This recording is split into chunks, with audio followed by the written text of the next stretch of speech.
50% of the snaps in practice this week for the Steelers, and the word is that if Stout stumbles even a bit, we'll see Malone early. Chris Barr will tee it up for the Los Angeles Raiders. Henry Odom, number 44, Tim Harris, 43, and Harvey Clayton, 33, are the deep men for the Steelers. Chuck Noll across the way. His team 4 out of 4 in Super Bowl championship attempts.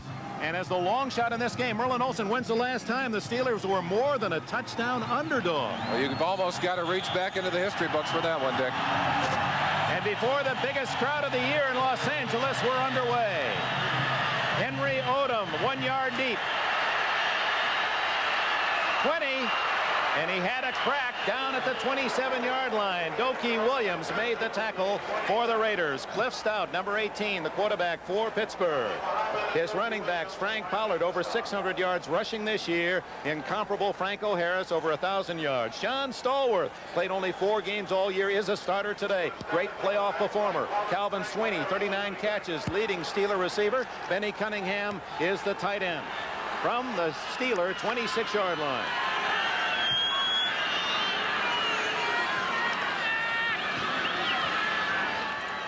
Pollard. A gain of maybe 3. Bob Nelson, number 51, led the charge for the defense. The offensive line for the Steelers, and they're healthier than they've been in a long time. Tun Chilkin at left tackle. Craig Wolfley at left guard. Again in the Pro Bowl, Mike Webster at center. Muscular Steve Corson at right guard. Larry Brown, the veteran right tackle. He'll be working against Howie Long, the leading sack man for the Raiders. 2nd down, call it 8.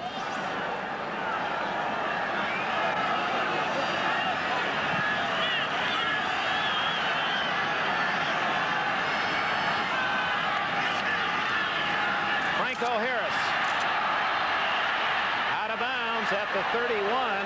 Nelson there, along with support from the deep secondary. Alcedo as well. It's a short gain, 3rd down, about 5. The defense in the black jerseys. Howie Long on his way to the Pro Bowl, leading sack man. Reggie Kinlaw, the nose man. Lyle Alcedo, the veteran. The linebackers again to the Pro Bowl. Ted Hendricks. Matt Millen, 260 pounds of inside backer, and Bob Nelson in on the first 2 plays. Rod Martin, he was voted the most valuable player by his teammates on this Raider team this year. 4 interceptions, 2 of them for touchdowns.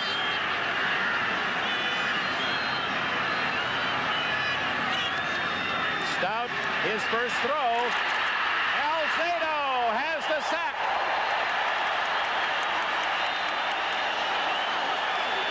Greg Townsend was in as well. Alcedo, the veteran from Yankton College in South Dakota. A quick look at the kind of pressure that the Raiders are hoping to exert on Stout today. They want to bury him in there, and it's Alcedo who gets the first grab, and Willie Townsend laying in behind, and Stout goes down with the first sack of the afternoon. The Steelers have to punt it away. Craig Colquitt averaged just under 42 yards per punt this year. Greg Pruitt, he leads the NFL in punt returns. He has room, 39, 45, and out to the 47. That's under his average, better than 11 per attempt this year. Set an NFL record most yards punt returns. Jim Plunkett will bring the offense onto the field for the Raiders. The veteran from Stanford has Marcus Allen. He rushed for over 1,000 yards again in this 2nd season. Kenny King from Oklahoma at fullback. Cliff Branch with all that speed outside. Hardly slow as Malcolm Barnwell. The tight end, 92 catches to lead the NFL, Todd Christensen.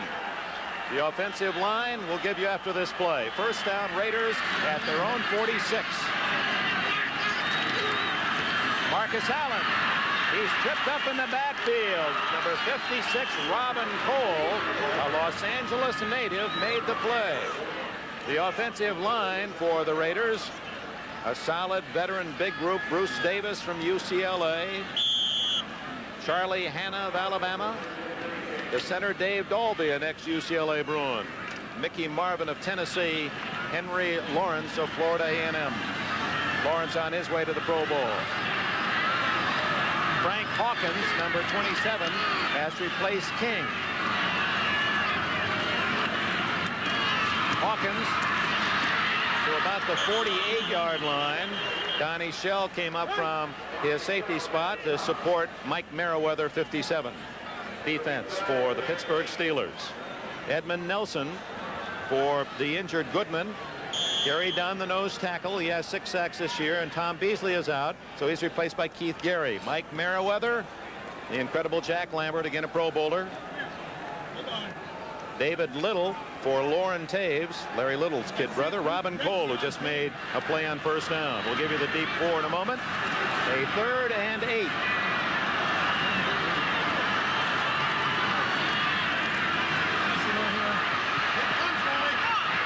Plunkett was trying to find Barnwell down at the 35, but Barnwell had slipped.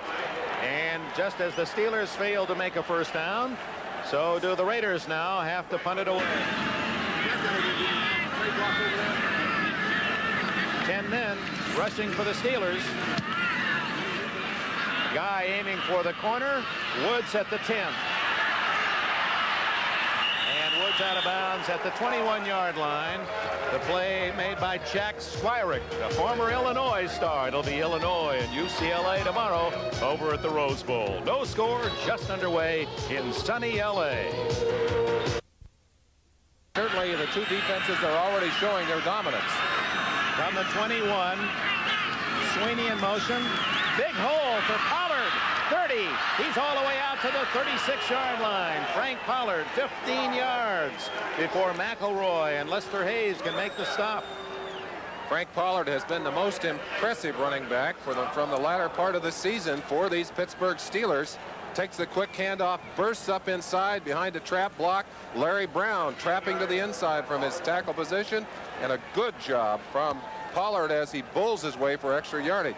Look at the shot inside now as he'll start to the outside and comes right in behind a good block by 32 Franco Harris. On first down from the 36, Stout going long. What a catch by Capers! Wayne Capers over Lester Hayes. A sensational play. Wayne Capers has had his injury problems during the season, but he is the deep threat that the Steelers hope to utilize today in their 3 wide receiver offense. And I've got to tell you, that was just a great offensive catch. He's covered man on man as well as you can cover a receiver. He just went up and took that football away from Lester Hayes. A 44-yard play. Here's the end of it. Right at the end, you see Capers going up right over the top of Lester Hayes to bring that football down. And a first down at the 20-yard line.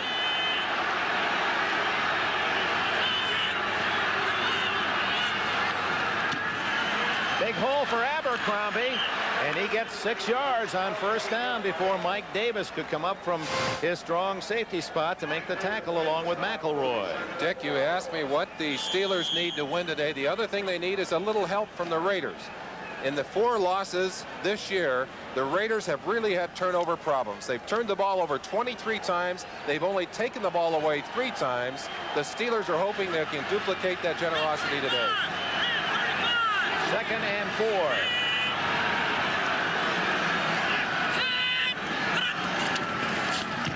Stout, he's got running room. And a first down inside the 10. Rod Martin, number 53, ran him out of bounds. But Stout on the bootleg gained 6 more in rushing the football this year.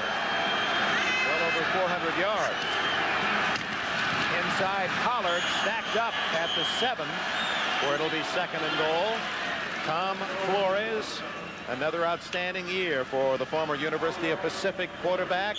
Broke many of Eddie LeBaron's records at that school. He's from the Fresno area. And of course, following John Madden's success as the Raiders head man, 52 and 27. Not afraid to put those numbers up on the board. You've got to be proud of that kind of record. A huge crowd, and they're still filing in the Coliseum. There's going to be close to 90,000 here.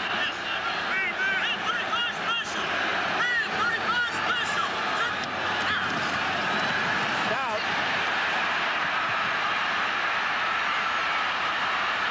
Some clever running by by Stout all the way to the 1-yard line before Rod Martin can make the play. You heard him call the audible. At the end of the audible, he said something special. Well, he almost offered his own individual version. Stout has been knocked for not staying in the pocket longer. You see him getting out with the first sign of pressure. He does look for a receiver, but in the meantime, he's lost track of the open receivers. He almost has to run. He makes a good gain there, but that's the kind of problem he's had during this season. The Steelers hope they can turn that particular ramble, though, to the 2-yard line into a touchdown. Well, they marked it at the 1-yard line, 3rd and goal.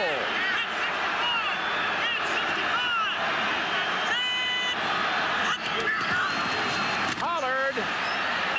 No signal yet by the 2 linesmen, and they say he was stopped right on the goal line. And that Raider crowd down in the closed end of the Coliseum cheering the defense. And a very tough decision right here early on for Chuck Noll. I don't think it's tough. He's got a chance to get the points. He's got to go for it. Nope, he isn't. He's going to go for the 3. Well, that's one he may live to second guess, an opportunity to put it on the board, but there's good reason to say, hey, we've got a chance to put something up. Let's not take the risk of walking away empty-handed. He's going for the certain points here. That replay, it was apparent Pollard's helmet made it into the end zone, but apparently the ball did not. Gary Anderson, the Pro Bowl kicker from the American Conference, and he gets the Steelers the sure 3. When you get field goals under 20 yards, those are almost a negative statistic. It means that you were inside the 5-yard line and couldn't get a touchdown. Noll takes the 3. A look again at that last play and how close Pollard got to that end zone. Tremendous physical presence on the goal line from the Steelers and also from the dominant Raiders in that situation. So Pittsburgh gets the early lead. 3-0 Pittsburgh. Anderson kicks it off. Deep to Montgomery. He's going to run it out. And he gets it to the 20-yard line. Cleve Montgomery, and the Raiders trailing 3-0 have the ball at their 20. An excellent drive by the Steelers, Dick, to get those first points on the board. And certainly a surprise Raider defense, but they showed their mettle down on the goal line as they were able to deny the Steelers the 7 points. Noll willing to take the 3, and we'll see how that impacts the game as we move forward. Plunkett now gets his second opportunity to take his team down the field. That was a good news, bad news for Chuck Noll. His team moved well from the 21 all the way to the 1-inch line. Bad news was they didn't get 7.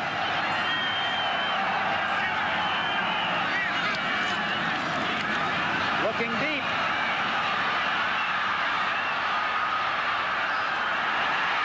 Todd Christensen, 20 yards. Well, you can't give him that kind of time. You certainly can't. Woody Woodnopper, defensive coordinator for the Steelers, said we're going to try and get to the quarterback with the 4-man rush. If they can't get to him with a 4-man rush, they're going to have to start blitzing more. And you see how much time Christensen has to work one-on-one on Robin Cole. And you cannot give any quarterback, and especially a quarterback like Jim Plunkett, that kind of time. First down at the 40. The Branch. First down at the Pittsburgh 48. 12 more for the Raiders. 11-yard gain on the play, and just as we would have expected, the Steelers were blitzing. They are coming after Plunkett. Plunkett able to isolate the one-on-one situation and get the ball quickly out for a first down.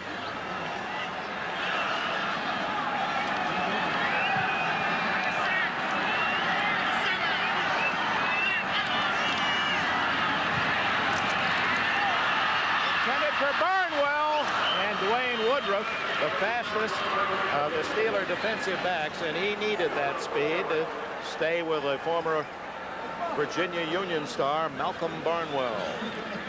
Dick, there are a lot of teams that talk about going deep and forcing defenses to cover the field. The Raiders are one of the few teams that practice that philosophy. They call it the vertical game. And even if they throw an incomplete pass, they've served notice that they're not afraid to go down the field. And on a play like that, they force the defense to respect the deep threat. 3-0 Steelers lead midway through the first quarter.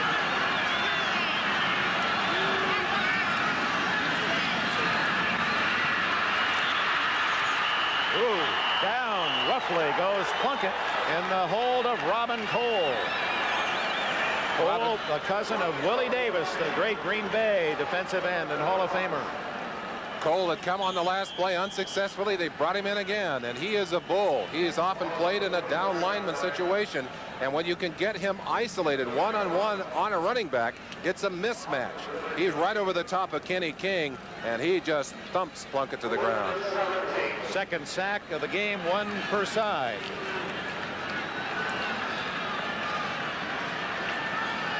And back at the 45. Plunkett looks at third down and 17. 50, 45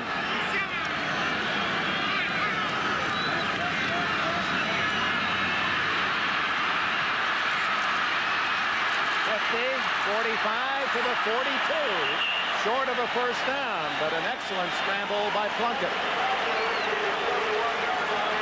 Woodruff denied the first down.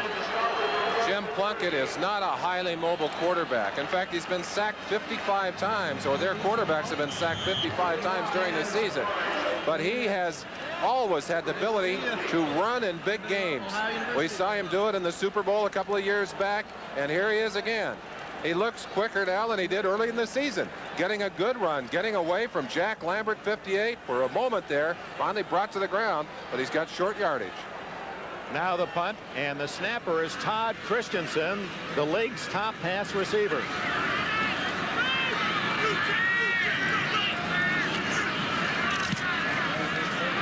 Rick Woods watches it go out of bounds, and we'll see where they mark him. Out to the 50.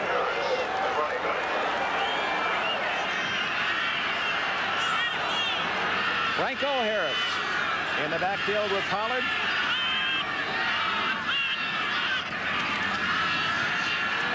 Intercepted for a touchdown, Lester Hayes.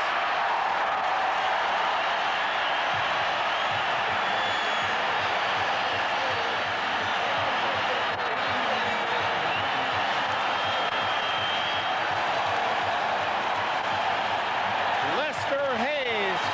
They don't throw often in his zone, but with Mike Haynes, they've got to throw somewhere. And Hayes has his third of the year, 7 in the postseason, and the Raiders take the lead. The Raiders use a great deal of situation defense. In that situation, they've moved both cornerbacks over to the left side of the field, and Stout throwing right into the coverage, trying to reach Calvin Sweeney, and the two cornerbacks had him doubled up on that side. Lester just waltzes in for an easy touchdown. Chris Barr adds the extra point. 18-yard play, Lester Hayes, and the defense gives the Raiders a 7-3 lead. Hayes, he's looking for those deceased presidents. We'll tell you that story when we come back. Motion. Hayes had just slipped up anticipating the pattern, and there's no question in the world who was going to catch that football. Well, Hayes guessed right, anticipating that particular play. He studies film 3 hours a night. He may have picked up a tip. 7-3. Barr drills it. Oh, the Steelers will start from their 20-yard line. Lester Hayes talks about deceased presidents, meaning dollars, as in McKinley on the $500 bill and Cleveland on $1,000. Lester gambling, as you said, Dick, and he left his receiver. He absolutely left John Stallworth guessing on that play. And had Stout been able to see Stallworth opening up downfield, that play could have been just as big for the Steelers as it ended up being for the Raiders. 72,000 deceased presidents, $72,000 in Lester Hayes' language for winning the Super Bowl. He's helping the Raiders. Pollard.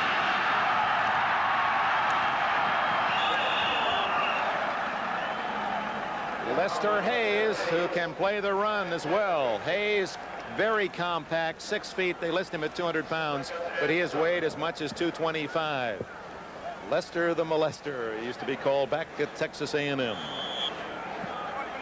We talked to Lester, asking for a few words of wisdom. We got some to show you here momentarily. There they are. It's academic. Keep them out of trapping situations. It'll be a long day for the Steelers. He loves it when they throw.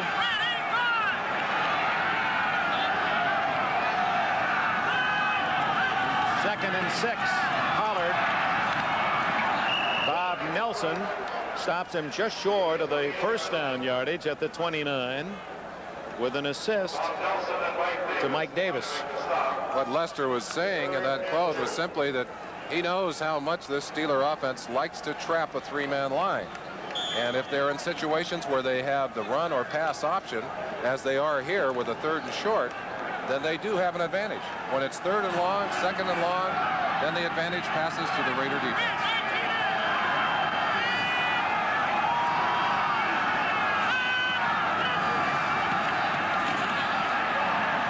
Pollard slamming forward for the first down behind the block of All-Pro Mike Webster, the center. Matt Millen, you could hear the collision as he made the tackle. Chuck Noll, 51 years of age, in his 31st year in football. Noll had to make a couple of early decisions about his troops. Had to leave Greg Hawthorne, his most physical receiver, at home because of an injury, along with his second tight end, John Rogers. So even without the injury problems he's gone into out here, he had problems coming out.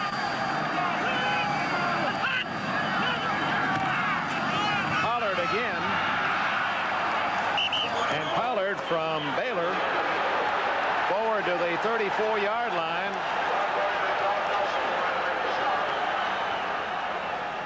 A great bat wins. Second down and 6.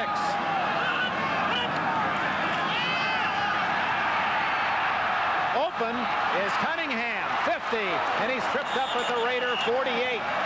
Matt Millen got him on the heels as Cunningham has 18 yards for Pittsburgh as they invade Raider territory.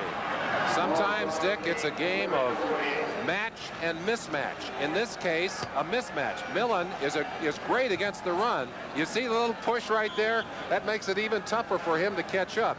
He told me the other day he's healthy for the first time in 11 games. And he did some pretty good running to catch up and get a shot at Benny Cunningham. But a big play to open up some good field position for the Raiders, or for the Steelers here. Pittsburgh trailing 7-3, less than 2 minutes remaining in the first quarter. Franco.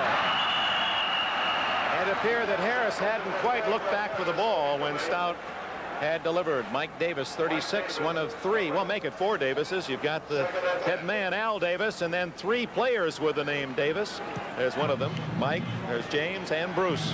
One of the jobs that you have to do effectively is control that nose tackle. He's got 3 guys looking at him right now. Webster, Corson, 77. Brown even stepped in from the outside, keeping Kinlaw away on the pass rush. But Harris couldn't hang on to that short aerial from Stout. Walter Abercrombie, number 34, into the ball game for Pittsburgh.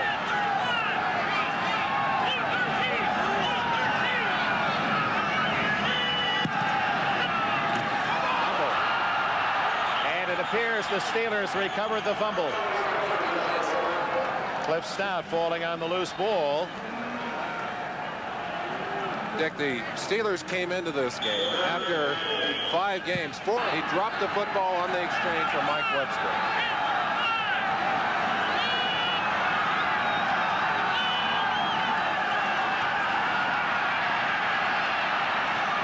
Nice defensive play by Otis McKinney, one of the extra defensive backs, knocked it away from Cunningham, and that will force the Steelers into punt formation.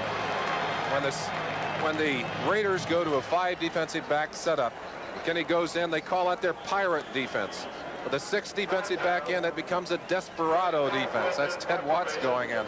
They have a lot of situations to involve all of their defensive players. It's a very bright scheme from both of these teams defensively.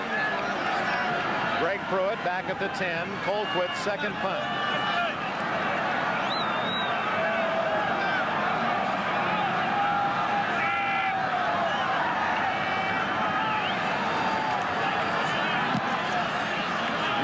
hit.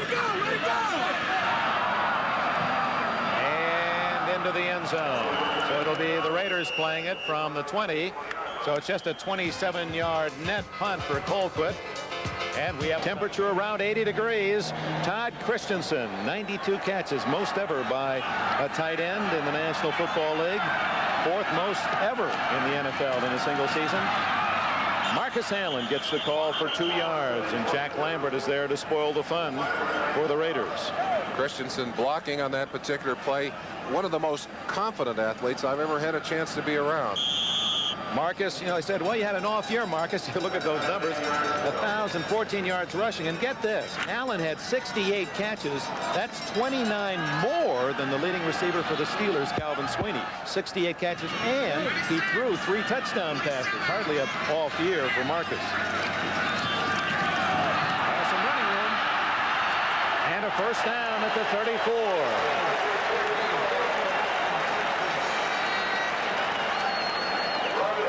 Marcus Allen, who played his college football on this same turf.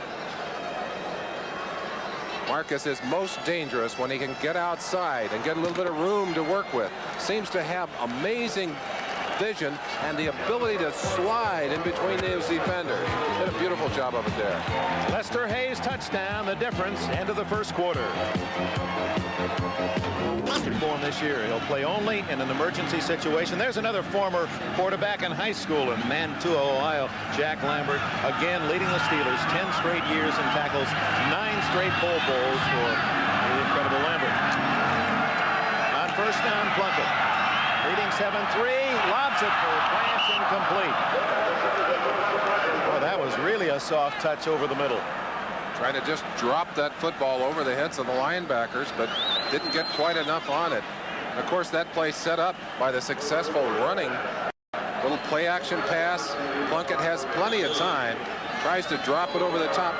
Ball just seemed to flutter a bit and drop. Plenty of time for Branch to get in had it been thrown a little bit further. And you see Lambert back deep on the coverage. He's down to 212 pounds. Playing a good linebacker in the NFL. I commented to you yesterday when we saw him in the locker room. He really looks skinny. But he is healthy. And he has had some injuries this year. Second and 10. Leading 7-3. Christensen close to a first down, short by a yard, as Harvey Clayton, 33, made the tackle. Clayton, an interesting story. He's only 5'9". He has a baby face. In the preseason this year at Dallas, he was in the lobby of the hotel before the game. A 12-year-old girl came up to him and said, "I've got 12 Steeler autographs. How many do you have?" He said, "I'm a player." And of course, the other Steelers have never let him forget it.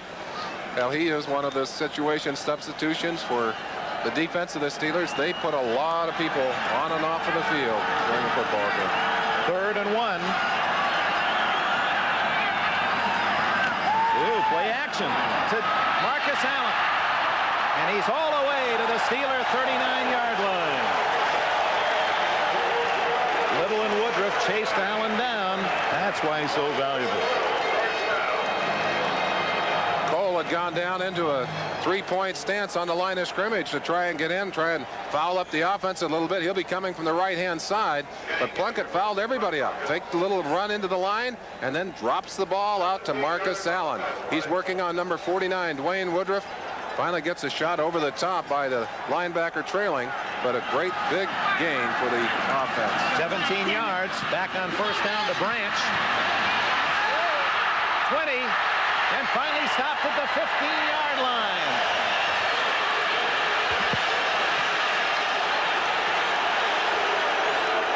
Keith Gary trailing the play, and with his hustle may have saved a touchdown, but what a move by the veteran Branch at 35. Those feet are just as nimble as when he broke into this league 12 years ago. Still extremely dangerous. Just really an excellent play.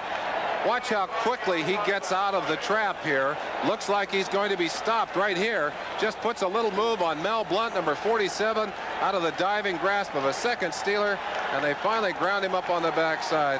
Gary coming down to wrestle him to the ground, but he is way downfield. They don't like each other, do they, Dick?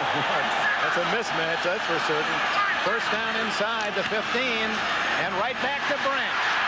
And this time, Mel Blount, also 35. That's an interesting matchup. A couple of graybeards, Branch and Blount, both at 35, but a good gain, 8 yards. They've faced each other many times, and here's what Branch and Blount had to talk about each other. This is what Branch said about Blount.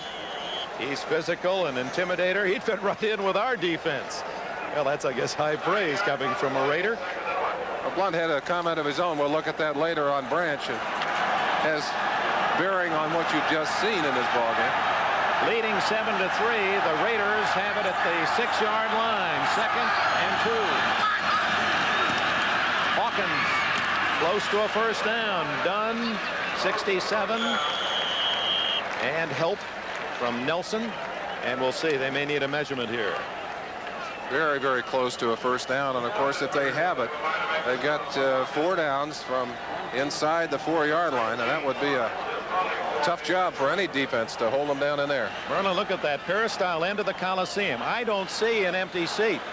It appears that this is as close to a sellout as the Coliseum can have. You know, they've had nothing close to this all season long, and we'd say now around 90,000 are here, and a first down. They expected 65 to 70, and then it grew to 75, and on a beautiful day, and with a crosstown team, the Rams losing obviously early in the game. I think a lot of folks said, let's go out and cheer for the Raiders today. Well, they're here, and they are vocal, and they will have a place in this game. Although, having played here for many years, this is not a noisy stadium. The way this stadium is built, the sound tends to get up and away from the field, and you're a long ways away from that crowd, Dick. Especially with a track that protects the field from that crowd. First and goal from the 4. It's Allen. Touchdown!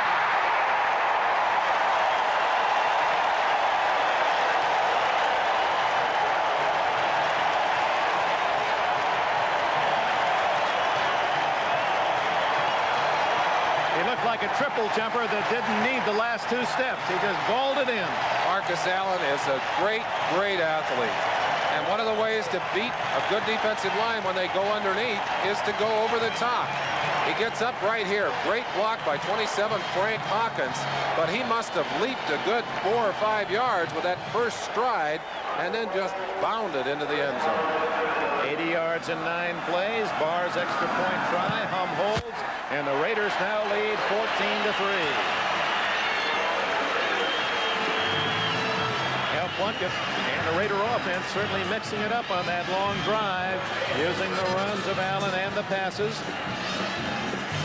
And Marcus Allen. Chance to start. Look at the quarterback who's hoping that he can get Marcus into the end zone. But watch Marcus as he just takes it up over the top. I think he's actually stepping on one of the defensive linemen in that situation. Now the Steelers find themselves down 14-3. Each of 100 yards plus 10 at either end. 53 1/3. On the sides has Chris Barr. Lifts another long one to Odom. He won't run it out.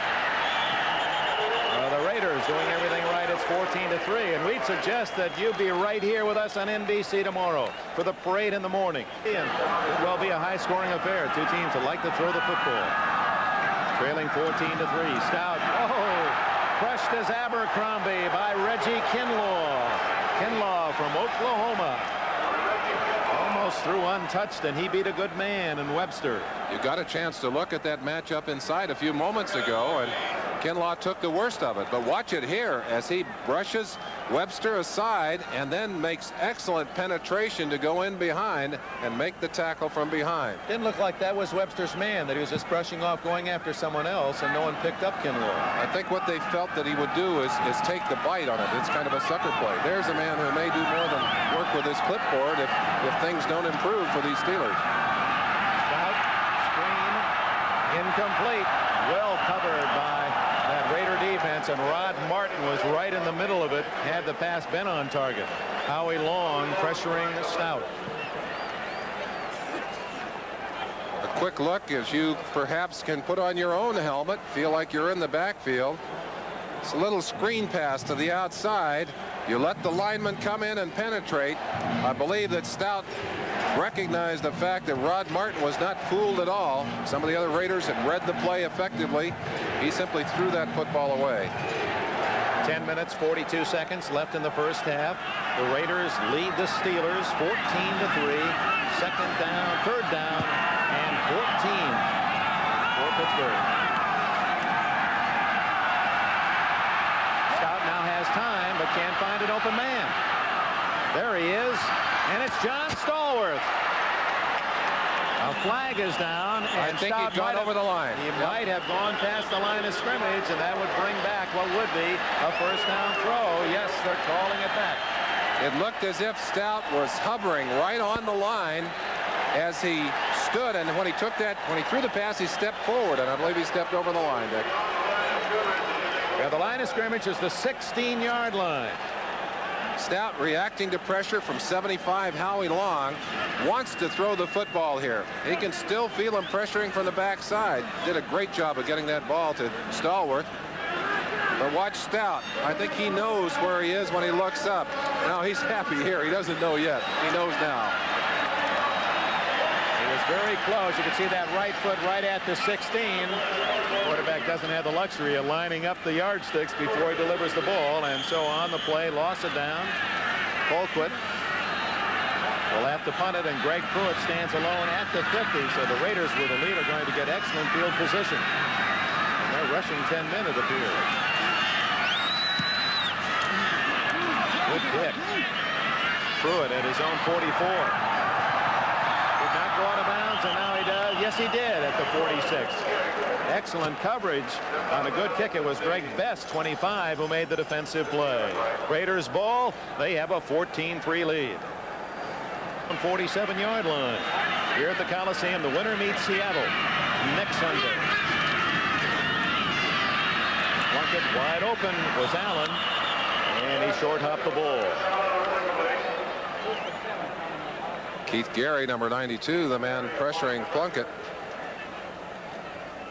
Well, before the game, the old and the new, 82-year-old Art Rooney, who bought the Steelers for $2,500 back in 1933. Al Davis, well, that's just tipping money for him. Raiders with this huge crowd today. Al really loves that Raider uniform, that black jacket. Ever Enjoys seen getting into else? it. Black and white or No, silver? he likes that black and silver and white. What is pajamas? I don't know, Dick. Second and 10. Look at that pass now. A backhanded shovel, and it's good for about 5 yards. That looked like a basketball pass around the postman. Robin Cole blitzing in on that last play and had him, he says, in the grasp. But Plunkett's a winner. Boy, he doesn't care how he has to throw the football. Take a chance to go back and eyeball it on the inside. Plunkett's right in the middle of your screen right there. Keep an eye on him. He's the guy that's going to go back. The pressure will come from the right side of your screen from Robin Cole, number 56. Now Plunkett's going to come back, and he's held right there. But look at that. Backhanding the ball. Couldn't swing it over the top. Tremendous job of getting that pass completed. You don't see many of those in that textbook, do you? No, you can't teach those. 3rd and 5 then for the Raiders. Flag down. Plunkett has some room to run. And he's down at the 40. It's a first down if the penalty is not against the Raiders. Harvey Clayton there to cover for Pittsburgh. Plunkett, of course, was a great running quarterback out of Stanford and signed as the #1 pick by the New England Patriots. And he says it's against Pittsburgh. It is. It'll be a first down, Los Angeles. Some real battles going on the right side of that Raider line as defense a chance number 92, to watch Lawrence, number 70, and Mickey Marvin, number 65, are working on that side. Keith Willis and Edmund Nelson. Look at those crunching one-on-one blocks. And boy, those guys are just wrestling in there. Few hands involved, but that's the kind of protection you got to give your quarterback. And these Raider offensive linemen are picked for two basic purposes: straight ahead blocking and pass protection. They're big, they're strong, and they're tough in that kind of situation. Subtlety is down the line in terms of the criteria. First down throw by Plunkett, and he's going long. And incomplete for Kenny King on a deep swing down that far sidelines. Woodruff turned just in time to spoil the play. That shot about 40, 45 yards down the field, and Plunkett put it down there with some real finesse. Kenny King had it briefly in his hands, and Plunkett was hit just at that final, just as he turned that ball loose by Robin Cole, who's been in the offensive backfield for a great deal for the Steelers this afternoon. Henry Lawrence, number 70. He is going to go to the Pro Bowl, not an original selection. He was the 4th top vote getter at tackle. He's replacing Marvin Powell, excused so that he can go to law school. And he's also a fine singer, as Lawrence. We have evidence. Oh, Mike Merriweather. Not much music there for Marcus Allen. Henry Lawrence, he says, don't talk about it, do it. And this is on his own label with his, he wrote the music and sings it. You see him doing some of it right there on number 64, Edmund Nelson.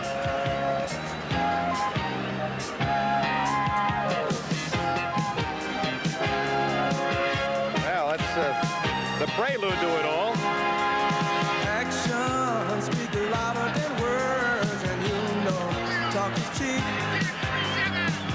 Talking only gets you nowhere. You know you gotta so before you leave. That's thrown up for grabs and incomplete for Barnwell. I guess that has to be the talk of those men down in the pit. Keith Willis. Well, talk is cheap. A lot of action right on the field right there.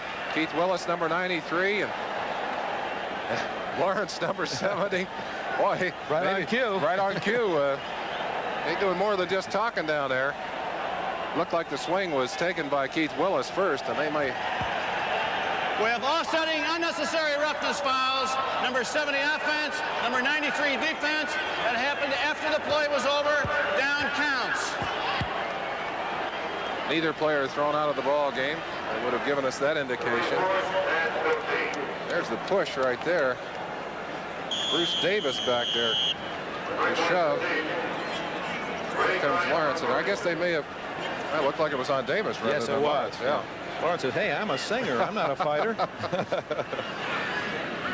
Well, they settle it out, and it's 4th down, and Ray Guy to punt. It remains 14-3 with 8 minutes and 14 seconds left in the half. It's Rick Woods at the 10.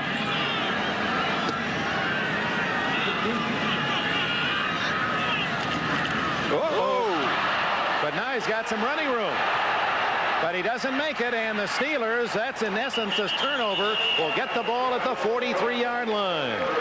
Mike Merriweather made the tackle, and as you pointed out, Merlin, the Pittsburgh Steelers know they have to get some plays like that, some field position exchanges in order to beat the Raiders today. That's the first turnover of the day for them, and that ball just bounced right off the hands of Ray Guy. A well-snapped football from Todd Christensen, but he breaks to the outside, goes to the ground, well short of the first down. Yeah, we'll see if Pittsburgh can capitalize. Identification. This is the NBC television network. This is WNBC TV, New York. With Merlin Olsen, Dick Enberg, Happy New Year from the Coliseum, a crowd the largest in the National Football League this year. We'd estimated close to 90,000 fans filling this huge arena. And the Pittsburgh Steelers with the ball after the bobbled snap by Raymond Guy. Pittsburgh has it at their own 43, trailing 14-3.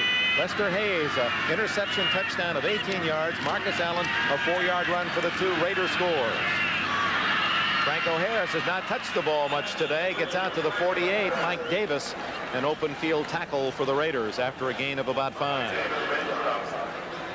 You need time to get that football in the air. Down on the line of scrimmage, a great battle going on between Larry Brown, let's get Larry in the right place, and Howie Long, number 75. Howie is one of the finest young linemen in the NFL. A little late getting off here.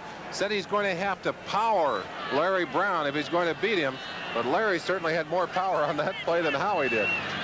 Long, called a young Randy White by some of the opposing coaches. Stout. Oh, does he take a lick? And down at the 46-yard line.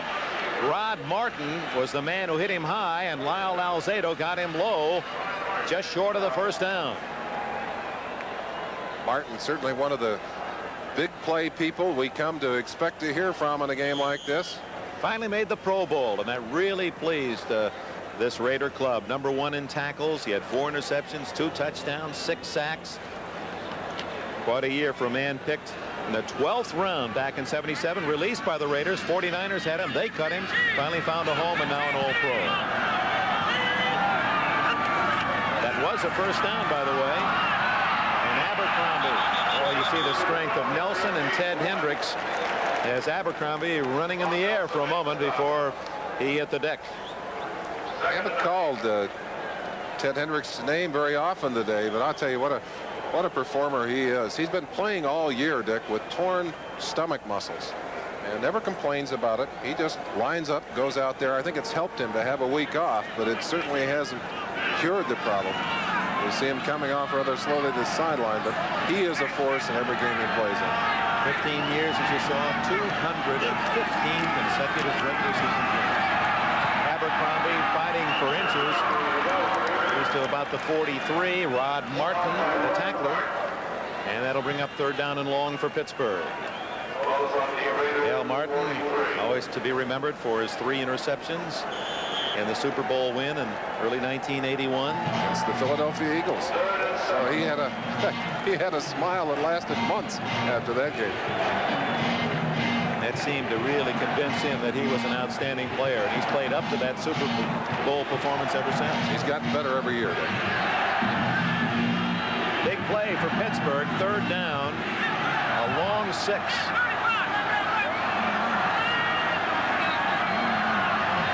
an all-out blitz coming, almost a whole Raider team up. Out in trouble. Lyle Alzado has his 2nd sack of the afternoon.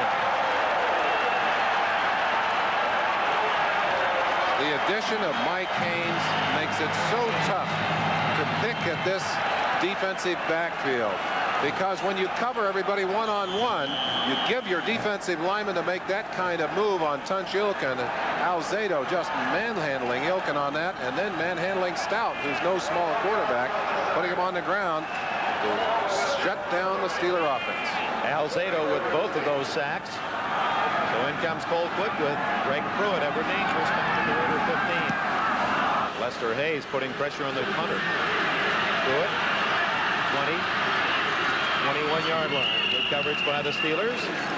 Raiders ball with the lead at 14-3. And a timeout, 4 minutes and 39 seconds remaining. That was a 41-yard punt. The Raiders 4.5 minutes remaining before the intermission. NFL 83 will have all the special highlights for you, as well as the recap of the first game today. And that's Allen trying to add another shot in that highlight reel. Has a first down out to the 35. Robin Cole made the tackle. Robin Cole chasing from behind on that play. Watch the tremendous pursuit he gets. This play has gone around the opposite end. And if Robin Cole doesn't get there to make a saving tackle, it's going to be one-on-one with Donnie Shell, who is deep downfield. But tremendous acceleration on both the run by Allen and the pursuit by Robin Cole. Marcus now with 24 yards rushing. Wide open is Branch. And hemmed in by Mel Blood, who took away the outside, and David Little, the linebacker, number 50, came over to hem him in from inside. Dick, after reviewing the scoring, the one thing that most football experts agreed on is that in order to win, the Steelers really couldn't afford to get very far down early in this ball game. They have not been able to play catch-up football during the latter part of the season. They won their games early with great running and great defense. Their passing game really has not been able to survive for them during the entire season. And today, Franco has been noticeably quiet. Stallworth 1 catch, and it was called back on a penalty. Marcus Allen across the 45 for another Raider first down, and the clock continues to run. 3:11 left in the half. Well, the Raiders have moved well through the air with Branch the primary target for Plunkett, and Marcus Allen seems like he's run for more than 27 yards, doesn't it? Well, they're benefiting from what Ahmad Rashad talked about earlier, the balance that they have at all of those skilled positions, and the kind of balance they have up front in that big offensive line. Whoops. Late snap. No flag down, and it's to Cliff Branch. I think Dave Dalby blew that one. When the center moves and nobody else flexes a muscle, the center is guessed on the wrong count. Plunkett able to get that ball into Branch's hands, and that's the kind of play you design, and it won't work. But when you put it together on the field and ad-lib it, it comes out a winner. That's remarkable. That's the second time that Plunkett, you remember that little backhanded toss for a completion. Now, when Dalby snaps it too quickly, Plunkett nevertheless is there to turn it into about a 6-yard gain. I wonder if Tom Flores will put that one in the book. Certainly worked. Plunkett beats the rush and goes long, and the flag is down. Cliff Branch held up, or did he push off? The flag is down at the 32 of the Steelers. Steelers pointing downfield, indicating a holding penalty against. Now it's against Pittsburgh. Against the Pittsburgh defensive backs. 5 yards, and that carries the automatic first down at the 42 of Pittsburgh. Holding, 57 defense, first down. Mike Merriweather, Gene Barth announces as the man who held Cliff Branch. 14-3 Raiders with 2:01. So this will be the last play before the 2-minute warning. Branch to the left. Doki Williams, UCLA rookie, is wide to the right for Plunkett.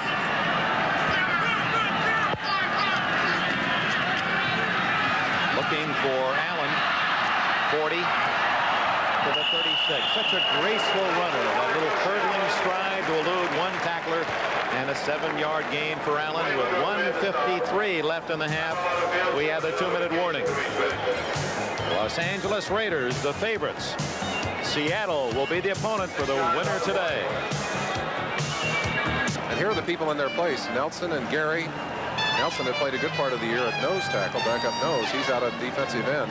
And of course, David Little in place of Lauren Taves. There's Little. He's not in there right now. He's standing next to Chuck Noll as you have a situation defense on the field. Well, there were 3 different seasons for the Pittsburgh Steelers. They started in an average sort of way, 2-2. Then they won 7 in a row, but finished 1-4. That's not the time to have a tailspin. No. And in that one game that they won, Bradshaw was the quarterback that started the game, got them out ahead. Beat the Jets.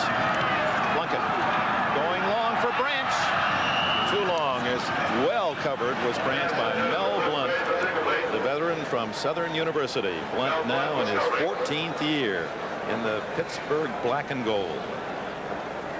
Amazing that he is able to still stretch out. Of course, Branch has been around it. A couple old timers showing you some real fancy steps. And Plunkett, reading that blitz from Jack Lambert, just fired that ball, anticipating where Branch would be. Watch Lambert on an all-out blitz. He really unloaded on Jim Plunkett. Boy, Lambert's still unhappy about being ejected in that last game of the regular season against Cleveland. He's saying, maybe I won't wear 58 anymore. They're picking on my number. Over the middle, and Christensen can't hang on to the ball, and that was because of a fine defensive play by the rookie Harvey Clayton from Florida State, and that brings up 4th down for the Raiders. Good pressure on Plunkett. Credit that one to a hot rush and the fine play by Harvey Clayton. Guy will punt. 1:45 left, and the Steelers have all 3 timeouts. Guy, of course, an excellent athlete and a former quarterback. In fact, has been the emergency quarterback for the Raiders through the years. And in this situation, Pittsburgh has to be thinking, be careful. Hardly much of a gain for a punt here unless he can really nail it out of bounds.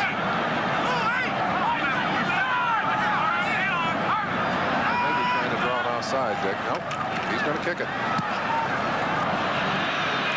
And he scuffs it, but not a bad kick at all, as he slices it out of bounds at the 11-yard line. No chance for a return by the Steelers. A flag is down. I've got to wonder, Dick, if they would take that kind of a conservative attack if Terry Bradshaw were starting a quarterback on the other side. I think their philosophy, they're going to make the Steelers come back and beat them with an offense. They feel that they can play, put more points on the board. They're going to make the Steelers prove themselves offensively. Gene Barth, the referee, you saw him animated throw his forearm elbow, and that may be the cause for a foul here. Doki Williams working on, appears as hamstring, the wide receiver of the Raiders. Doki, one of the fastest of those Raiders, times they say down into the 4-3 area. can't run that fast if you got a bad hamstring. Personal foul. 27 of the kicking team threw a forearm. Penalty was refused. First down. Frank Hawkins. But the Steelers say, we don't want to prolong things. Let's just get the ball and go to work. There it is. But the left of your picture, oh, he does lay a pretty good forearm. Henry Odoms, number 44, taking that shot, and there was the flag being thrown right there. Interesting decision on the part of the Steelers, who are looking at that clock and saying, we've got to get going, get that ball down the field. A chance that they could have ended up with much better field position, but would have sacrificed some time on the clock. They start at the 12-yard line. It's a critical possession. They have enough time, and with 3 timeouts to try to cut into the 14-3 lead, which would build some momentum for them in the second half. We'll see if the Raiders do something about that as Harris takes it out of bounds and close to a first down at the 22. Franco Harris, the all-time rusher in National Football League playoff history, number 2 all-time regular season. But Franco quiet today. That's the kind of play that Harris has been criticized for by some as he ran out of bounds before the contact on the side of the line. But it's the kind of play that has kept him in the league for 12 years and has allowed him to go over 1,000 yards for the 8th time in those 12 years. No one's ever done that. He's only 363 away from Jim Brown's all-time record. First down, flag down, stout down.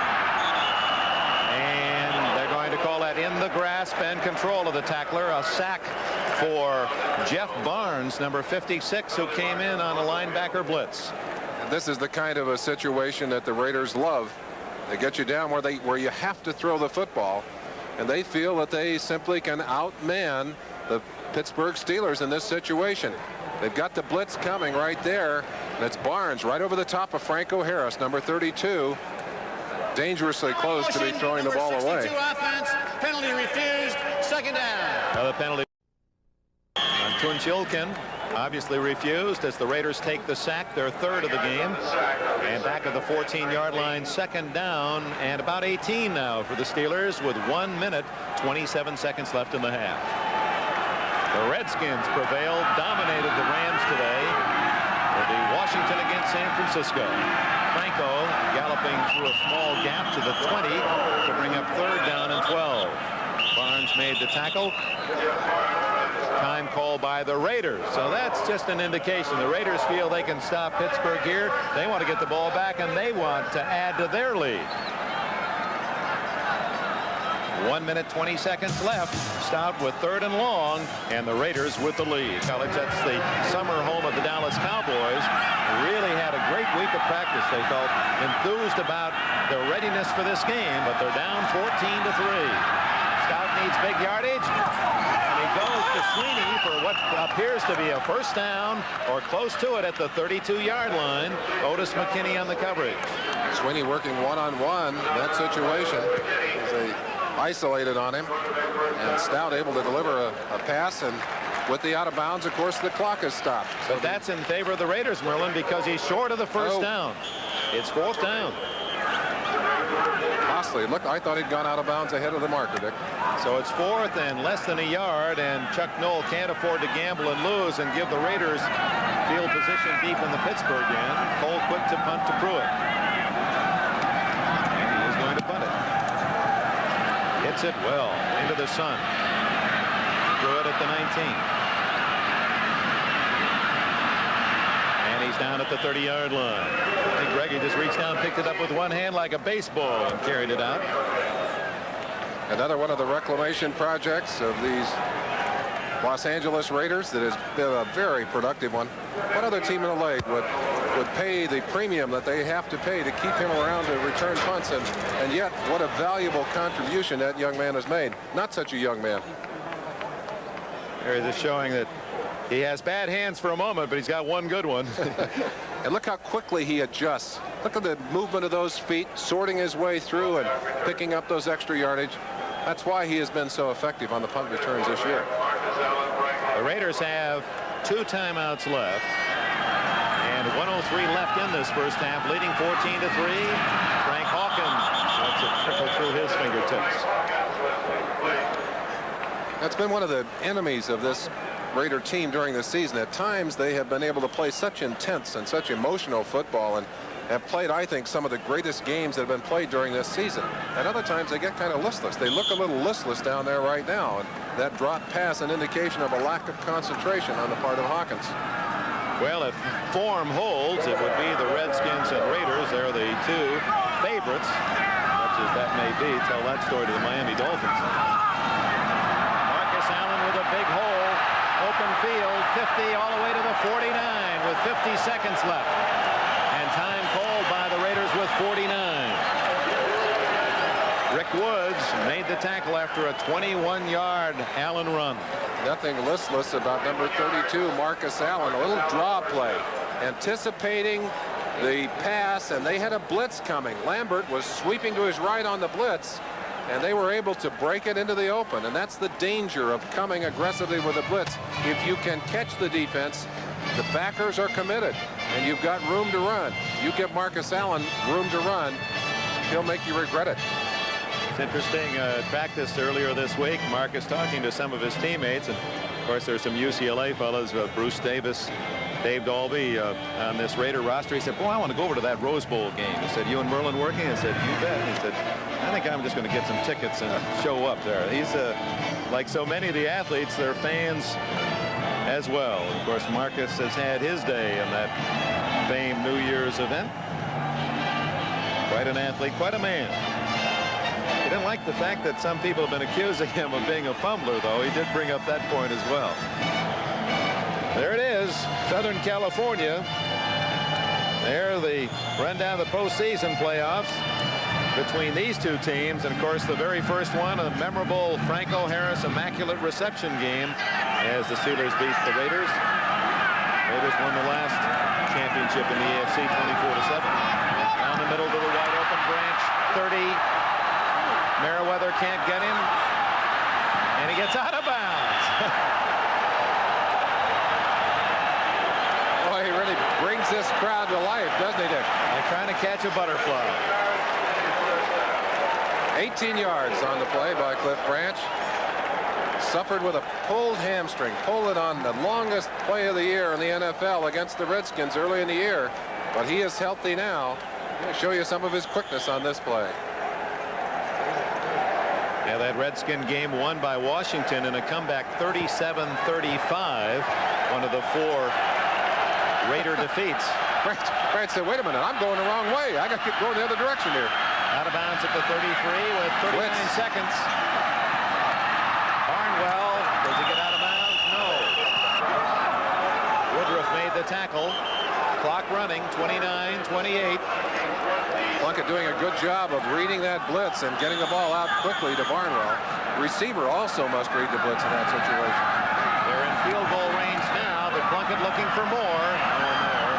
Branch held up by Blunt, and it appeared that Plunkett just wanted to get that ball on the ground, stop the clock. 14 seconds left in the half. One more chance to get a little better position for that kicker, or perhaps even to go after the end zone. The Raiders have a well-designed deep threat game, and they're not afraid to try it at any point on the field. They'll go out of their own end zone for the deep shot. Well, you think about this situation in yesterday's game up at Candlestick, and the Lions moving into field goal range, and what a long moment for Eddie Murray and those pictures of Monty Clark. Oh, what agony on the plane trip home and for months to come. Plunkett, incomplete to Christensen. So Chris Barr, who's had his best year in the National Football League, 21 for 27 field goal attempts, will try one from outside 40 yards. Barr's longest this year was 47. Christensen back into the huddle. Jim Plunkett unhappy that he had that one over the fingertips of Todd Christensen. Would certainly have made it a little easier for Chris Barr had he been able to connect on that pass. 45-yard attempt. Home to hold. Can't kick him any better than that.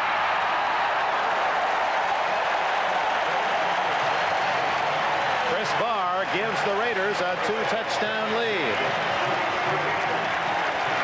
Dick, I wonder if Chuck Noll will second guess his decision right in the early going in this ball game. Good snap, good hold, good kick. He knew right from the start. I wonder if Chuck Noll will, in his own mind, go back and second guess his decision to go for the 3 points instead of the 7. They certainly need points in this ball game. That was an opportunity. He knows how difficult it's been for his offense to get points. I don't know if it was the right choice, but it's easy to second guess the men who are down there on the floor of the Coliseum today. Kind of hard to play it from up here. Well, one of the things Noll certainly will think about, might even mention, say, well, if it weren't for the interception touchdown, yeah, we're in the game at 10-3. It's Lester Hayes' 18-yard easy score with the interception of a stout pass that makes the Raider lead look rather ominous. Barr to kick off with 6 seconds left in this first half. But I'm sure both coaches will tell the same story in the locker room. There's still another half of football to play. Barr kicks it low. And the clock begins as Ken Harris comes up with it. 20, 25. He's to the 28-yard line. And that is the end of the first half here at the crowded Coliseum in sun-baked Los Angeles, California. A Hayes interception for a touchdown, a Marcus run for a touchdown, a couple of field goals, and it's the Los Angeles Raiders. Tom Flores Raiders leading the Steelers 17-3. Steelers at the 1-inch line on the only long drive Pittsburgh had in the first half, and there are the official statistics, Merlin. Pretty one-sided, not as one-sided as you might expect looking at the score, but certainly yards passing 132, and of those 60 yards for the Steelers, much of it on the one big pass to Capers. Rushing yardage, not terribly impressive for either team. The Raiders have held opponents under 100 yards rushing on the average throughout the season. And we're underway. Second half. Anderson booms it downfield. Clee Montgomery 2 yards deep. 10, 20. And his own teammate carried him forward to about the 27-yard line. Looked like he got a little extra assistance from someone in a black uniform. You can draw a flag for that. You're not allowed to drag or push or otherwise assist the ball carrier. No flag on that particular play. The Raiders will end up with much better field position than they looked like they were going to have initially. Montgomery had to fight his way through traffic to get to the 28. And speaking of flags, Merlin, it is part of the story of the first half. The Raiders did not have a penalty, and for Los Angeles that is unusual. Well, I wonder if this will be part of the story in the second half, but you saw the loft there. No power in that arm. First down and leading by 2 touchdowns, Marcus Allen out to the 30-yard line. He led all rushers in the first half with 52 yards and a 6.5-yard average. I'm very sure that in the locker rooms, one of the things that Chuck Noll told his troops and Woody Woodenough, defensive coordinator, said we've got to go out and establish ourselves in the first sequence of this play, the first series. Very important, and a chance here if the Steelers can get a turnover, if they can make a big play defensively to get their team psyched up emotionally back into this ball game. Gain of a couple, second down and 7 for Allen at the 30. Kenny King, and he has a first down at the 40-yard line. A pickup of 10 plus before Jack Lambert could chase him down. On the other side of the line of scrimmage, the Raiders thinking coming out, do exactly what we did in the first half. Let's go after them, establish the running game. That's what they're doing here. Lambert there to make the tackle, but not until the gain is made and the first down is made. You can't afford to let your opponent hammer at you that way. 10 yards for King. You get the feeling, Merlin, that the Steelers have to force a turnover or this one's going to be history for the Raiders. Plenty of time for Plunkett. Christensen and a first down at the Steeler 42. Donnie Shell made the tackle. Donnie Shell right there puts a powerful hit on Todd Christensen. But Christensen not only able to hang on to the football, but delivers his share of the blow as well.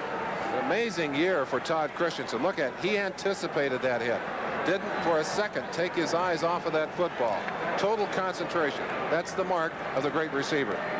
His third catch today in celebration of his 92 reception year to lead the NFL. 20 yards on the play, and the Raiders are on the march. Wide open is Barnwell, and another first down at the Steeler 27. Woodruff made the defensive play. 15 more yards for Plunkett and the Raiders. Chipping away, moving right down the field, and you have the feeling that the Raiders so eager to get that ball established, get their movement established in the second half, and they're able to do it here in the early going. They haven't gotten all the way into the end zone, but they're chipping and moving very rapidly down the field. Steelers, on the other hand, got to bear up and get themselves going, see if they can't steal that football. King, flag down. He fights close to the 20-yard line. Tripped up by Woods, the safety man. And now let's check the penalty.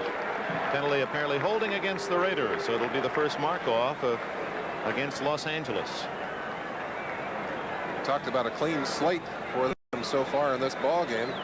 That will ruin the clean slate and make it very difficult for them to sustain this drive.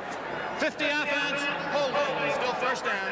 Dave Dolby, who has a streak of 173 consecutive games. Quite a story in the history of this franchise. The Raiders, they've had the Hall of Famer Jim Otto, 00, and then Dave Dolby. Basically, that's been it. Steve Sylvester has played a few times at center, but in the history of the franchise, 2 centers controlling that spot. 00 and Double D. Plunkett with long yardage, a rarity for him today. Guns into Christensen. Did he juggle it? No catch. It hit the ground before he could retrieve down at the 26. Lambert, the defender. If Todd Christensen were to have a bit of a lapse in concentration today, it would be understood, because his wife gave birth to a baby on Friday or morning early. TJ, Trevor John. Mother Kathy's up in Idaho and doing fine, and he'd like to send his best to her. She's seen a lot better plays from him today, although he did have that one in his hands momentarily. Yeah, he dropped the formula that time. 2nd and 20. 17-3. Raiders just starting the second half. Christensen gets that one at the 25. And that'll bring up 3rd down and about 7. 12 yards, maybe 13 for Christensen. His 4th reception. Harvey Clayton, the tackler. Charlie Hanna did a great job of coming over to pick up a blitzing linebacker. And of course, that's what you have to have. When you're throwing a lot of different people in there, you've got to give them protection to throw the quarterback's protection. You give Plunkett the protection, he'll get it into the hands of his receivers. Christensen wearing that number 46. You don't see many tight ends with a 40 number, but that's testimony to his past. Everyone thought he would be a running back. That's how the Cowboys had drafted him out of BYU. He didn't make it. The Giants cut him. The Raiders didn't pay a penny for Todd Christensen, and now they have an all-pro tight end and a young one, only 27. 3rd and 7, and it's a first down and an excellent catch by Barnwell. Woodruff nailed him, but Barnwell hanging on for a first down for the Raiders. When you're in trouble defensively and you have to go to the blitz, you isolate your defensive backs one-on-one on the receivers. Good patterns, good throws, make it very difficult. And even though that's a fine hit from Dwayne Woodruff, doesn't make the difference there. They've got a first down on the 13, 14-yard line. And Tom Flory's team overcoming that first down holding penalty and a 1st and 20 to pick up the necessary yardage at the 13-yard line.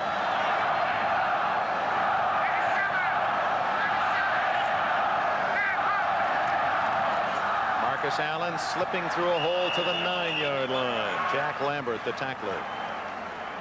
Well, that's quite a contrast in crowds. The largest this year for the Raiders at home was a Monday night game in the 60s, and 92,000 in the sunshine today. Marcus limping as he came off the field, stayed on the ground a while.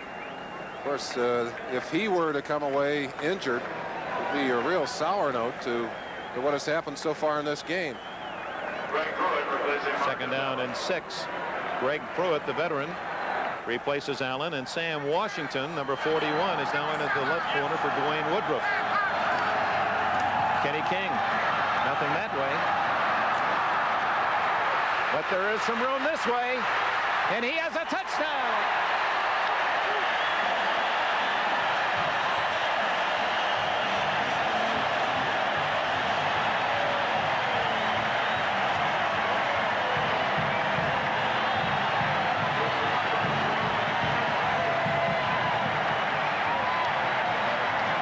This capacity crowd treated to a very interesting play all by himself. Now watch number 16, Jim Plunkett, throw a block right here.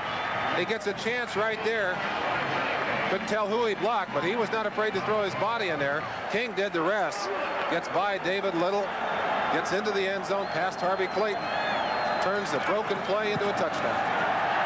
And the extra point by Bard. It appeared that Plunkett nailed Edmund Nelson as King ad-libs his way. No room to the right, and he outraced Mike Merriweather for the touchdown, and it's a 3-touchdown lead for the home team. The key to this play, great speed. Without the speed of Kenny King, the over pursuit is that just becomes something you can't take advantage of. But with that kind of speed, you can get back all the way to the other side. Ran right into the back of Malcolm Barnwell. Almost stopped him here. Here's the block. I think you'll have a chance to see it as they head back here. Right there, number 64, Edmund Nelson, blocked by the quarterback. King, with 1 touchdown all year rushing, gets a big one today in the playoffs. 9 plays, and Kenny King with a fine individual effort, 9 yards for the touchdown on the capper, and it's 24-3. Barr hits it high and deep. Henry Odom at the 2. And the Steelers can't get it back to the 20-yard line. They're stopped at the 17. Today's game brought to you by Chevrolet, official U.S. cars and trucks of the 14th Olympic Winter Games. Chevrolet and you taking charge. By Allstate, we insure your home, your car, your health, your business, and your life. You're in good hands with Allstate. And by Hertz, the #1 way to rent a car. Los Angeles Coliseum, Los Angeles Raiders, favored by a touchdown or more, leading by 3 touchdowns, 24-3. And Stout is still the quarterback. No receivers open. 25-30, 35, 39-yard line scrambles Stout before Bob Nelson can catch the quarterback. A 22-yard run.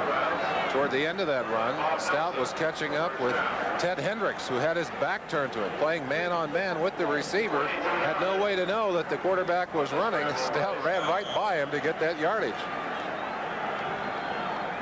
You'll have a chance to see it. Stout is, of course, a fine runner, but right now they want to get the yardage. They got to get down the field. They need that kind of big plays. He had only 1 sustained drive in the first half. The second possession, 78 yards, but that ended in the field goal when they were stopped inside the 1 and elected to go for 3. That gave them the early lead, 3-0, but it's been all Raiders since. Pollard across the 40 to the 41-yard line. Leading rusher for the Steelers in the first half. He had 35 yards. Cliff Stout is now the leading rusher. That's not a good stat. That's not a great stat, although certainly in this case it gives the Steelers excellent field position. They still have time to get back into this game, but they've got to get their passing game going. They've got to get their offense on track. 9 minutes, 15 seconds left, third quarter. Raiders 24, Pittsburgh 3. Good protection for Stout. To the tight end Cunningham, who is laced by Hendricks, but Cunningham has a first down at the 45 of the Raiders. 14 yards on the play. One of Stout's problems during this season was the fact that he does not want to sit in that pocket. He gets very nervous in that pocket and he rolls out. Watch him here. He actually has time to throw this football, but he gets nervous. Watch him. He'll start forward here. Now he stops and throws the football. But very often during the season, he's continued on out of the pocket. And when he's running that way, it's very difficult for him to keep his concentration on his receiver. And it cuts the field down, too, doesn't it? Because it's tough to throw back across the field when you're running to your right. First down at the 45.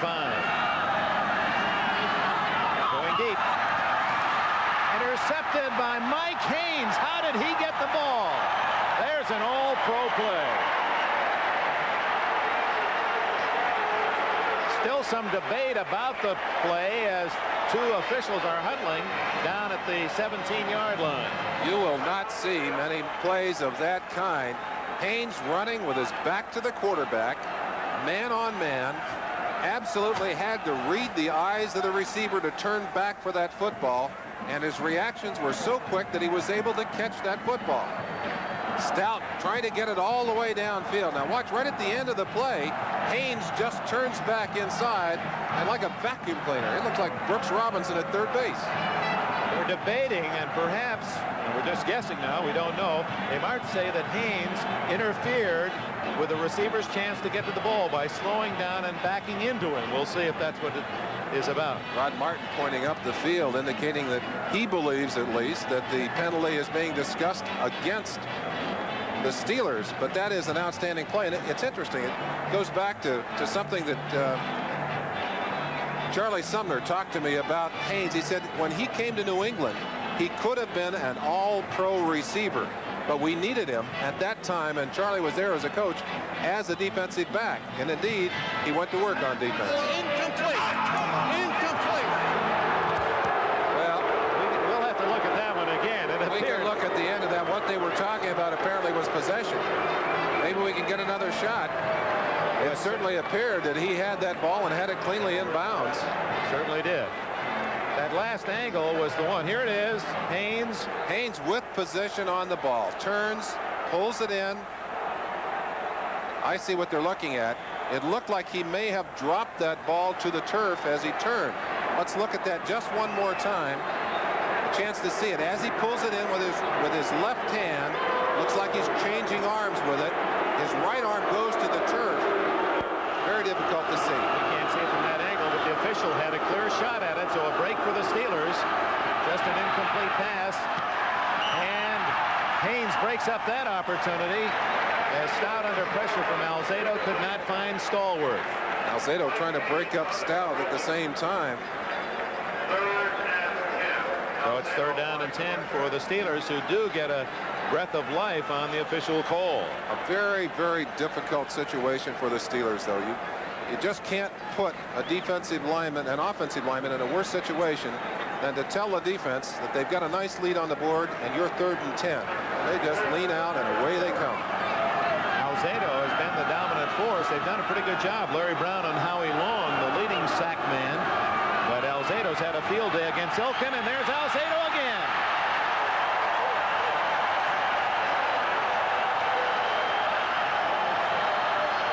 The 4th sack in the game for the Raiders, 3 credited to Alzado.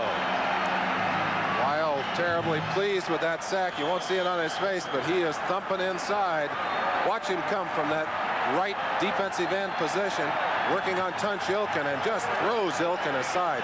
That's the weightlifting power of Lyle Alzado. He's working against a strong man too, but just using that tremendous hand and arm strength and quickness to get around the offensive tackle.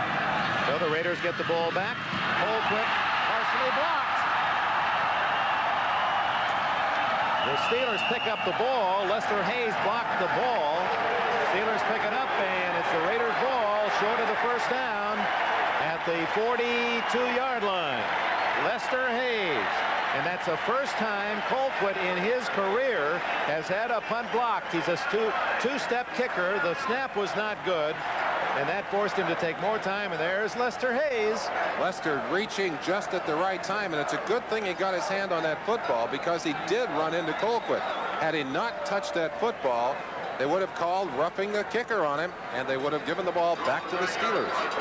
9 yards on the kick. The H factor for the Raiders. Hayes and Haynes, those 2 cornerbacks. I've got to believe that Mike Haynes makes Lester Hayes a better football player by his presence on the field. Well, you've got to throw it, Lester Hayes now. Marcus Allen rumbling into Steeler territory to the 48.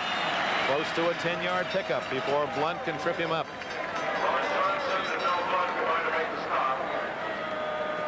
Well, today the Raiders are offering a textbook demonstration of their total team talent. Marcus Allen, certainly one of the important ingredients in that performance by the Raiders today, and he had some interesting words for the first-year phenoms. Kurt Warner, are you listening? 2nd and inches. Dickerson as well. Marcus Allen in the clear. 30, 20. Allen for a touchdown.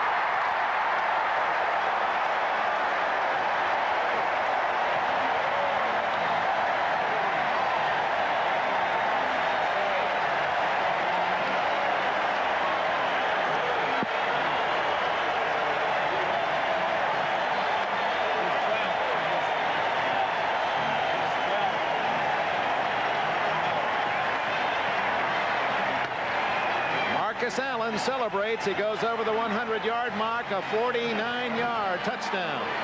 Well, in that little quote we showed you, he talked about the fact that it has been tougher in his second year. It looks easy here as he runs away from the Pittsburgh defense. Donnie Shell, number 31, the last man to have a chance.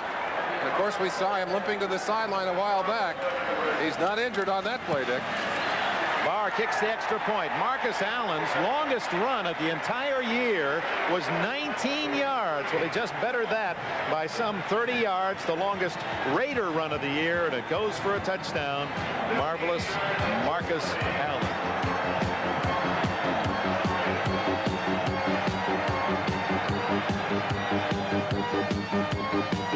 And the Raiders lead 31-3. Handsome young man from the University of Southern California with a 49-yard touchdown run. And it's 31-3. Allen now with 117 yards in this game. And we have 6:46 left in the third quarter. Barr to Henry Odom at the 1.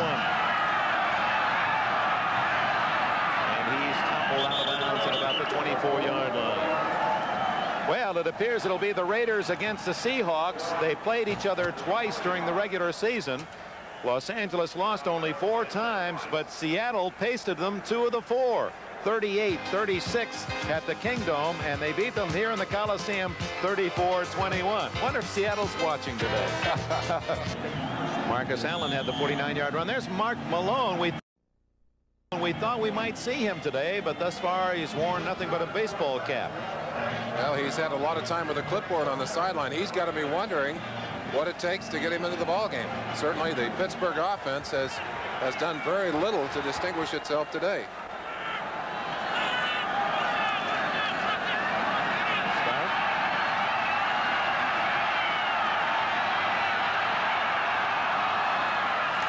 Yeah, that's a tough way to earn 3 or 4 yards. Matt Millen makes the tackle close to the 30-yard line. And again, you would think with that much time somebody could work their way clear, but apparently not. Certainly tough coverage, most of it one-on-one. Stallworth working downfield on Mike Haynes, Van McElroy working downfield on Sweeney, and the 2 of them were just simply covered. Good protection, lots of time to throw, but no one to throw to. Terry Bradshaw as far away from Chuck Noll as you can get. Earlier, with the only play in an emergency, and now apparently the way the game is developed, we will not see him. Calvin Sweeney, did he trap it? Looked like the ball bounced. Boy, Tom Flores is furious. They're going to call it a legal catch. Looked like the ball bounced. Neither official apparently had a good view on it. And they're going to call it. Let's go back and look at it. And Flores is almost laughing at that one. Looking from here, it looked like the ball bounced. And we're a long ways away. Chance to watch Hayes make a good break on the corner. Well, Don Hasselbeck is in the road on that one. This will be a good angle to look from. Let's see if that ball does indeed touch the turf. Maybe not. Maybe he got his hands underneath it. We didn't see the completion of the address. First down throw by Stout. His arm was hit as he delivered the ball. Reggie Kinlaw, who's played a solid game on the nose, made the play defensively. I'll go back to what I said earlier, Dick. Oh, let's see if we can't see the end of it here. A little bit longer on the play. In slow motion now. He goes down. He does get his hands under the ball right there. That's a good call by the officials. It looks from that angle, Merlin. I believe he did make a catch. The ball is loose, but it does not touch the ground, apparently. Again, not really possible for us to see it, absolutely. But I believe they did make a call. Sorry, guys. Second, now that's why they're working the playoffs, these fellas. Second down and 10. 5.5 minutes remaining in the third quarter. The Steelers need a lot of points. They won't get it that way. Oh, yes, they will. Stallworth for a touchdown. It appeared both Raiders had a chance at an interception, and I think they picked off one another. McElroy and Haynes knocked into each other in their eagerness to steal the ball, and the veteran Stallworth steals a touchdown. Both concentrating on the football so thoroughly that they did not sense the other defender there. They ran into each other. and knocked each other away. The ball passed cleanly between them. Here's the isolation on Stallworth. Stout runs to the outside. Stallworth sees him running. Now Haynes has got him covered. McElroy coming in right there. Just misjudged the football. It goes right over his head, and it's an easy touchdown. Stallworth's first touchdown of the season. He had none in 1983. He gets it on the first day of 84. Played only 4 games because of injury. Gary Anderson, the Pro Bowl kicker and the most valuable player for the Pittsburgh Steelers this year, and quite an honor for this young South African, kicks the extra point. Here's that touchdown again by Stout. Stout taking a quick roll to try and get away from the rush. Alzado out there, Martin out there waiting, throws it with everything he has. That's a tough catch. Stallworth had to turn all the way around and wait for that football, but he got it, and he knew what to do with it. Well, let's see if that changes the complexion of the game. 5:27 left, third quarter. Makes it 31-10. Anderson kicks. Montgomery at the 3. 20. Breaks through. 30 to the 35. And the Raiders, who at times have self-destructed this year with turnovers, losing their 4 games, and Merlin had that incredible statistic. What was it, 21-3 in their 4 losses, but 23-3. and they've not given up the ball today. We had talked about a turnover earlier, but it was not a turnover. It was simply a 4th down run by the punter, much the same as a turnover would be. Let's hope that's not a serious injury. Craig Bingham, Syracuse, from Jamaica, did not play football till a junior in high school. Lambert had gone into the locker room. They were washing out his eye early. Does not appear that he is back on the field as of right now. Jim Plunkett, and the Raiders have had the ball twice in the second half. Went 58 yards and 2 plays for a touchdown, 75 yards and 4 plays for a touchdown. Brian Hinkle, number 53, in for Lambert. Frank Hawkins, and Hinkle gets him at the 36-yard line. Hinkle's from the University of Oregon. He played down here in the Coliseum as a collegiate in the Pac-10. He was a freshman quarterback in college and then switched to safety, and now playing as an NFL linebacker. Good speed. He showed that speed on that play. He got outside, good pursuit, and a good one-on-one tackle. Second, about 9 yards to go. And again, we'll go back to what we talked about earlier. Turnover time. You've got to think it if you're a Steeler. You get 3 touchdowns, you can tie this ball game up. And there aren't any people giving up on that opposite sideline. They're a little depressed right now, but they haven't given up. 4.5 minutes left, third quarter. On 2nd and 8. There's the man Christensen. He just always seems to be open. 47-yard line and a first down. Robin Cole, Mike Merriweather, 2 linebackers, made the tackle. Dick, something special happens between a quarterback and a receiver in a year like this one for Todd Christensen. The confidence level goes up to even where that pattern is broken. A good job by Merriweather of keeping him down. 2 linebackers, Cole and Merriweather, right on top of him. But Plunkett has so much confidence in Christensen and the hands that he has. You see Cole come into that pattern, read it well. They still throw to a man double covered, catches the football, big first down. 3:51 left in the quarter.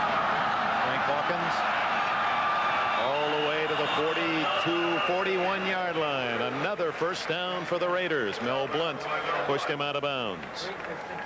Let's give Jim Plunkett a little credit in this ball game. He's one of the few quarterbacks left in the NFL who calls most of his plays, calls 90% of his own plays. And he has mixed those plays. Of course, he spends a lot of time with Tom Flores talking offensive philosophy. What do we want to do? What do we want to do on first down? What kind of mix do we want to throw? But they have kept the Pittsburgh defense really off balance all day with their mix of pass and run and screen and draw. In his career, almost 61% for Plunkett. Christensen's a good reason for that, and so is this man, Marcus Allen. Good open field tackle by David Little. And a flag comes in late, and we're going to have a roughness against somebody. Christensen saying it wasn't me. A lot of enforcers wearing black uniforms or gold and black, whichever side you want to choose. It's against the Steelers. Well, the frustration of this Pittsburgh defense, unable to stop the Raiders. Forearm thrown in there by Robin Cole, number 56. Got him in a little bit of trouble. He's a very emotional player, and boy, that's the kind of mistake you hate to make in an important game like this. Personal foul, unnecessary roughness, 56 defense, first down. Well, Robin Cole, he's a hitter, but you don't want to do it that way. Basically a penalty-free game. Certainly helps the field position for the Raiders, and they haven't needed much help today, Dick. 23-yard line, leading 31-10 late in the third quarter.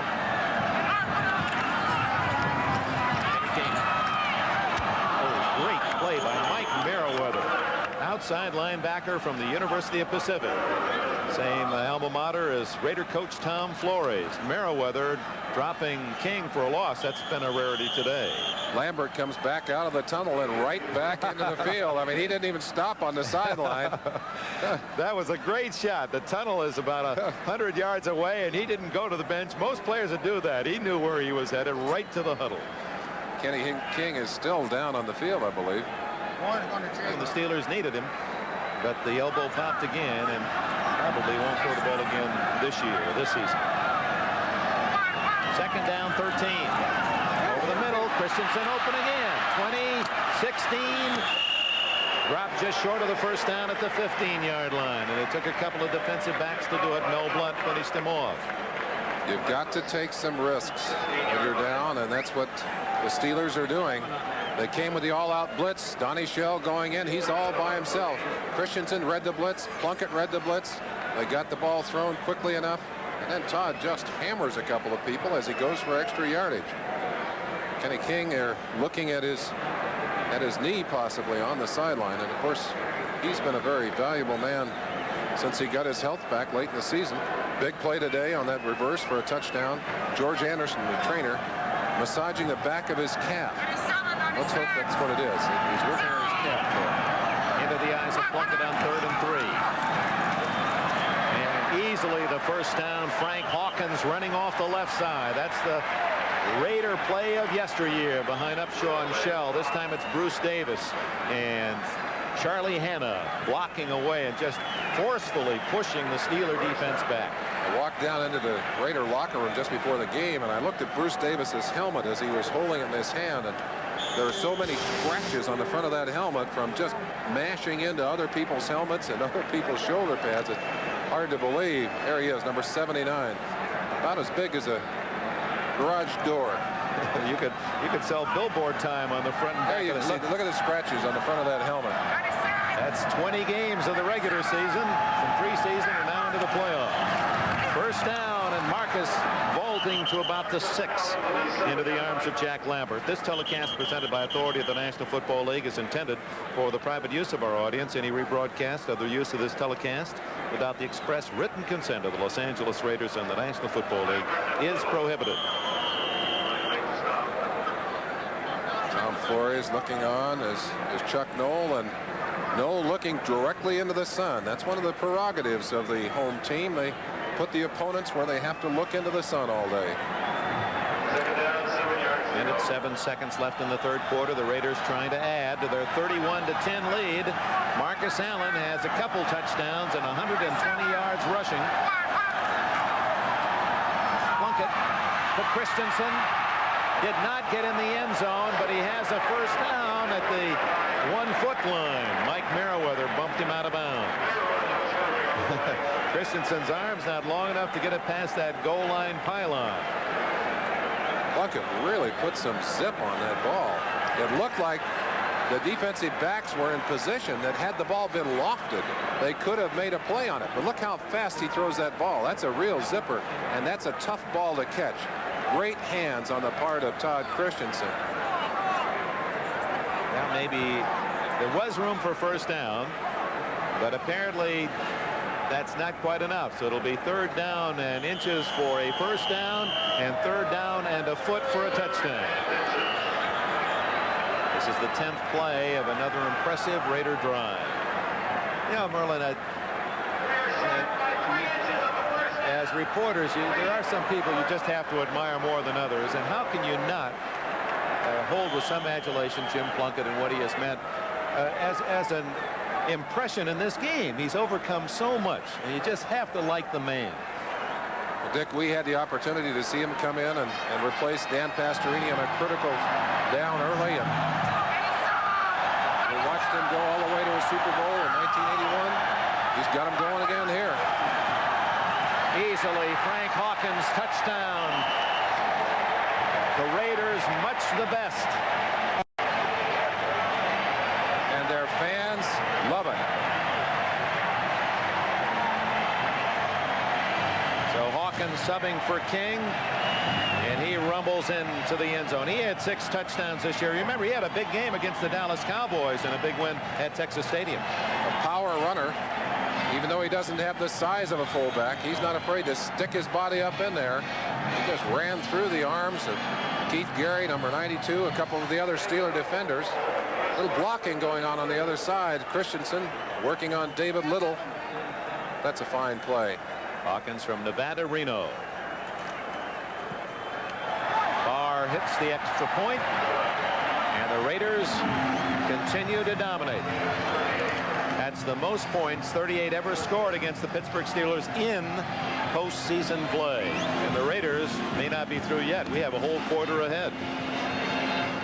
And in the final minute of this third quarter, Barr have to massage his right leg after this game. He's had plenty of kicking chances. Odom almost lost the football as he's bumped out of bounds at the 21-yard line. Caldwell, Tony Caldwell from the University of Washington, a rookie, number 57, made the play.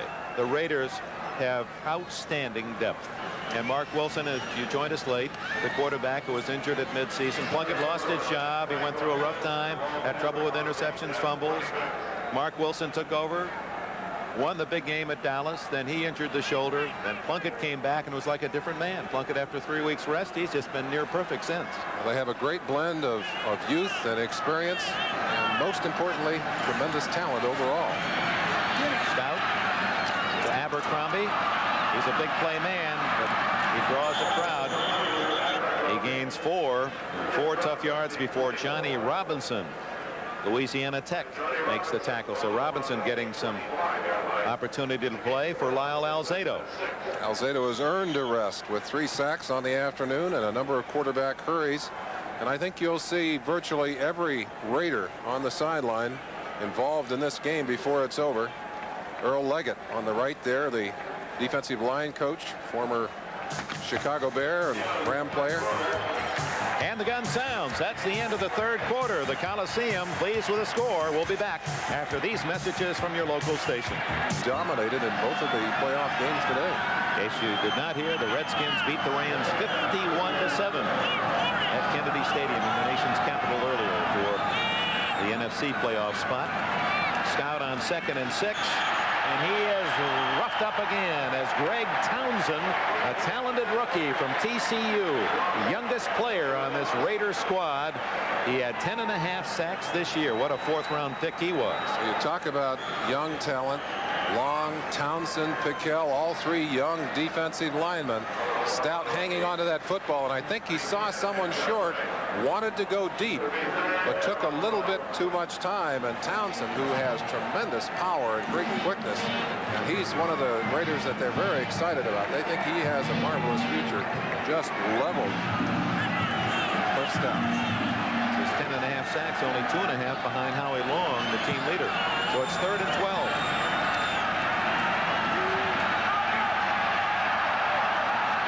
Now he throws, and it won't be enough for a first down. And a flag down, and I believe Stout again, for the 2nd time, ran beyond the line of scrimmage before he threw what then became an illegal pass. It's not been a good day for Cliff, and in many ways a disappointing season for him.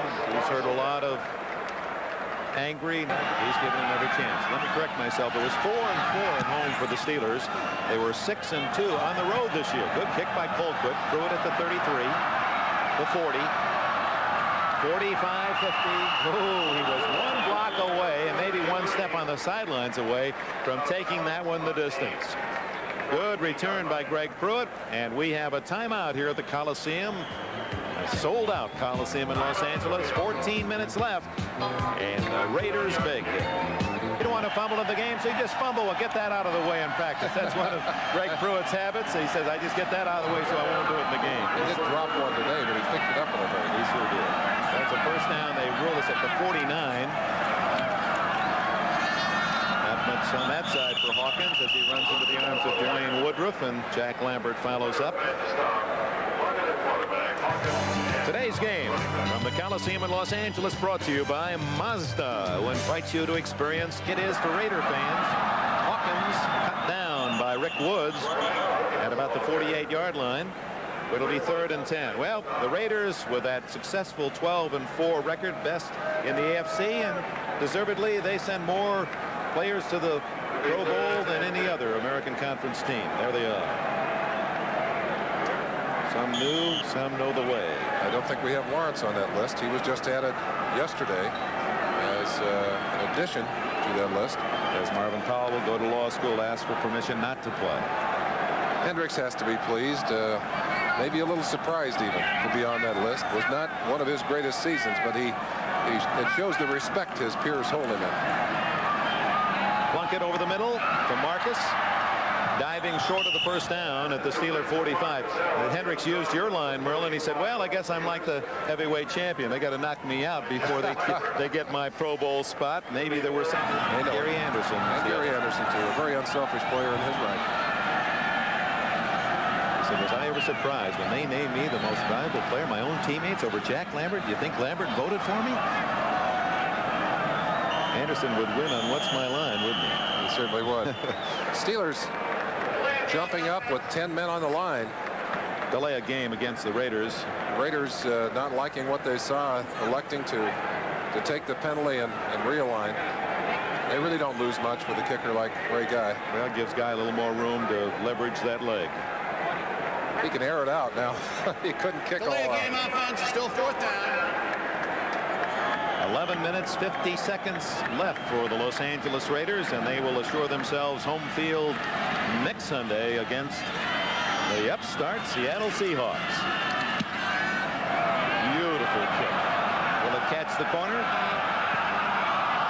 Nope, into the end zone. It will be Steelers ball at the 20-yard line. Time running out on the Pittsburgh Steelers. They trail 38-10. 4. That's quite a turnout here in sunny Los Angeles. They picked a day of beauty to enjoy their Raider performance. Here it is officially 90,037 was last year's playoff against Miami. They've beaten that today. They have indeed. Biggest crowd of the year. Stout pump fake, and he overshoots his man. And look at the crowd that Calvin Sweeney drew to the ball. 3 Raiders, and one of them was Mike Haynes. What an important addition to this defense. They had been picked on that right corner spot. Ted Watts had been working hard there, but does not have the ability of a Mike Haynes. He certainly makes it almost an impenetrable defense at times. They're tough. Well, on this beautiful January afternoon, our blimp sails gently overhead, batting these spectacular aerial shots. Oh, here's one. Yeah, this looks like something out of a playbook. Stout underneath for Franco. A few calls for Franco Harris today. He's run the ball only a time or two, a couple of receptions. That's not enough for a first down. Shy of the 30. It'll be 3rd down and 1. Best I've ever faced, says Ahmad Rashad, who had a chance to play against almost all of them. And I think there'd be a chorus of Me Too's. eyes. Yeah, a lot of Me Too's after that one. And certainly you saw great play from him earlier in the day. He was robbed of what appeared to be an interception. 3rd and 1. Franco. And he had to lower the shoulder and run through Haynes' tackle in order to get the first down. Haynes met him right at the 30-yard line. Getting that ball in the air. And right in the arms of Haynes, who has 29 career interceptions, 6 times in the Pro Bowl as a New England Patriot. Patriots could not sign him. Traded here to the Raiders in a controversial trade. You'll recall all the details. It was after the deadline. That's where they worked it all out, and the Raiders sent a couple of high draft picks to New England. But you don't replace the Mike Haynes. I mean, he's one of a kind. You could throw the draft picks back in that direction, but the live body, the guy who plays, who makes those plays for you, that's what you want on your team. And the Raiders have it at number 22. And I said earlier, I think it makes Lester Hayes a better player. Lester's concentration has improved dramatically since Haynes arrived. 2nd and 10. Way over the mark to Capers, who tried to come back to meet the ball. Lester Hayes on the coverage. Cliff Stout continues to struggle. And again, we'd have to wonder at, and perhaps it would be futility now to put Malone into the game, and maybe Chuck Noll is merely saving the ego and the pride of the young. Ball really was more a John Stallworth play. It looked as if it would be intercepted, and it was a touchdown throw. It has not been a good day.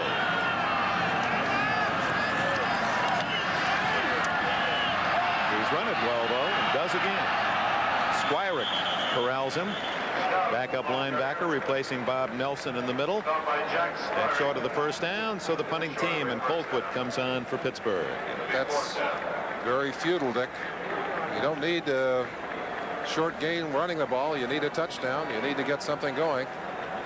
Right now, the clock ticking, time wearing out. Taking Lester Hayes off. He's not going to get a chance to block this one. 10-men are up there with Pruitt back at the 20. Or is that Pruitt? No, I think he's getting that's Clee Montgomery. Brother Wilbert Montgomery spun around at the 23-yard line. Ball was loose, and Hinkle came up with it. You saw Hinkle hold up his hand. He said, hey, I didn't mean to hit him. I was just trying to stop there. Trying to get the ball as well, which he did. 44-yard punt, a 6-yard return. Waiting to come to the stadium in a chauffeured limousine. Raiders have the ball again. Plunkett's still at quarterback. And they'll just try to chew up the clock with that big 38-10 lead. Oh, we have a moment. And it's more than appropriate to salute a man up in the great Northwest. Boy, everywhere he's gone, he's brought that winning attitude. Chuck Knox, coach of the year in some of the polls. And what a job the Seahawks to win in Miami against the talented team and Don Shula. Seahawks played so hard and really were the better team yesterday. Well, they certainly were, and they were the better team, at least score-wise, in the 2 games against the Raiders earlier. And they're talking to some of these Raider players. They feel that the Seahawks kind of have had a jinx on them. They're not really relishing a third shot at the Seahawks this season. Out of the hands of Christensen and almost into those of David Little. But it's incomplete and brings up 3rd down and 8. And Dick, we had talked about the turnovers, the 23-3 in the losing games, and it was in those 2 Seahawk games that they were the most generous. 8 turnovers in the first game, including a couple of touchdowns that the Seahawks were able to take that way. And certainly the second game, much the same, a game we did here in the Coliseum. I think they turned it over 5 times, maybe even 6 in that ball game. Well, and yesterday, what was it, 5-1 against Miami, a team that doesn't normally cough it up, especially at home. But there was something about that Seahawk magic. They very high on that turnover chart. 3rd and 8. Kenny King, he's okay, back in the lineup. Out of bounds at the 27. That'll be short of the first down.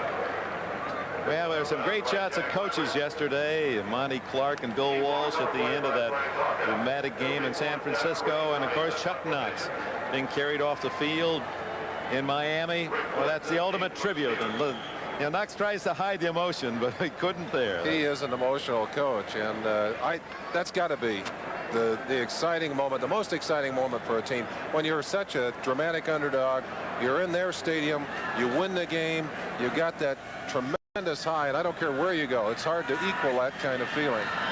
Yeah, a team that waited to the final moments to earn a wild card spot. Now they've won 2 games, Denver and Miami. Guy roots one out all the way to the 27.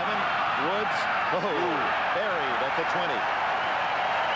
Otis McKinney was the first man downfield to get Woods off balance, and then the second wave of Raiders nailed him. A 50-yard punt, no return.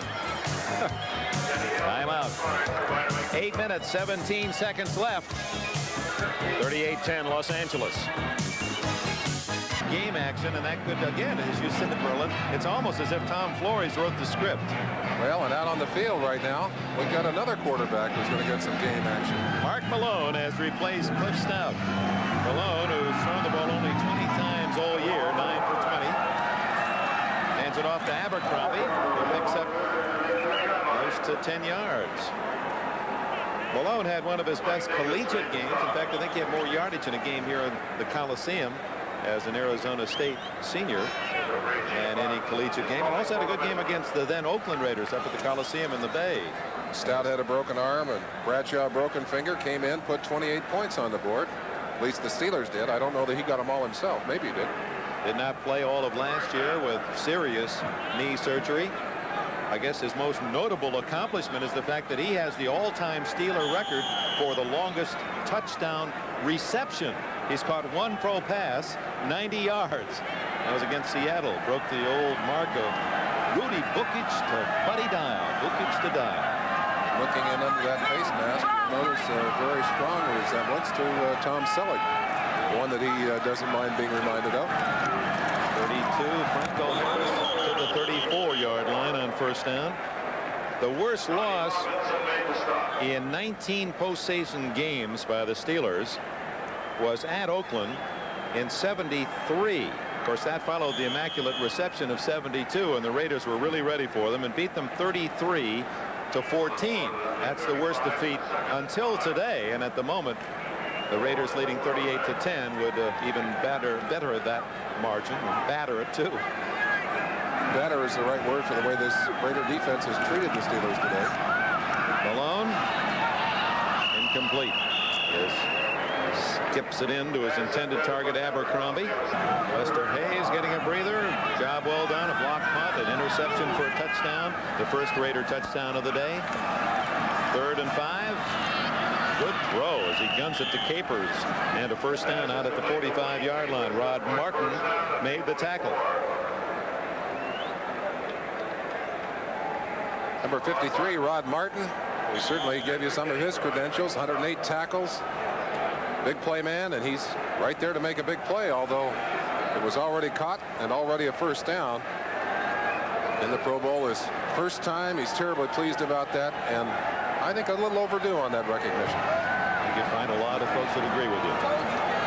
From the 45, first down, 6.5 minutes left. Abercrombie breaking some tackles to the 40 and out of bounds at the 34-yard line.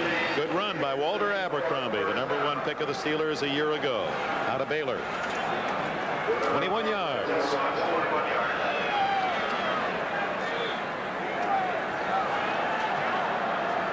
We understand the National Football League has announced the times for next Sunday's games. The early game will be the NFC playoff, San Francisco at Washington, and the late game, 4 o'clock Eastern time, 1 o'clock here in the West, will be Seattle at Los Angeles. Steelers, of course, started this game with the hope that the game could be hosted in Pittsburgh. Very distant hope at this time. Franco just adding some yards to his all-time total as the best playoff runner in history. Van McElroy, the young man from Baylor who's on his way to his first Pro Bowl, made the tackle. He's someone we know have done several Raider games. Haven't talked much about McElroy, son of a minister, and had 8 interceptions this year. He's a devastating hitter, always around the ball, replaced Burgess Owens. What a year for him. Some of his teammates talk about him as a babyface killer. They say he is a real hitter out there. Ball at the 20-yard line, first down. That was Harris's longest run of the day. Malone, he finds Franco. Moves down at the 14-yard line. Jeff Barnes of California made the tackle. 6 yards in the play, and the clock runs. 5:25 left. Lester Hayes might say it's academic. We'll trade the yards for the ticks of the clock, and certainly the clock now is winding its way down. You know, it's interesting, Merlin, that you look at those 2 NFC finalists.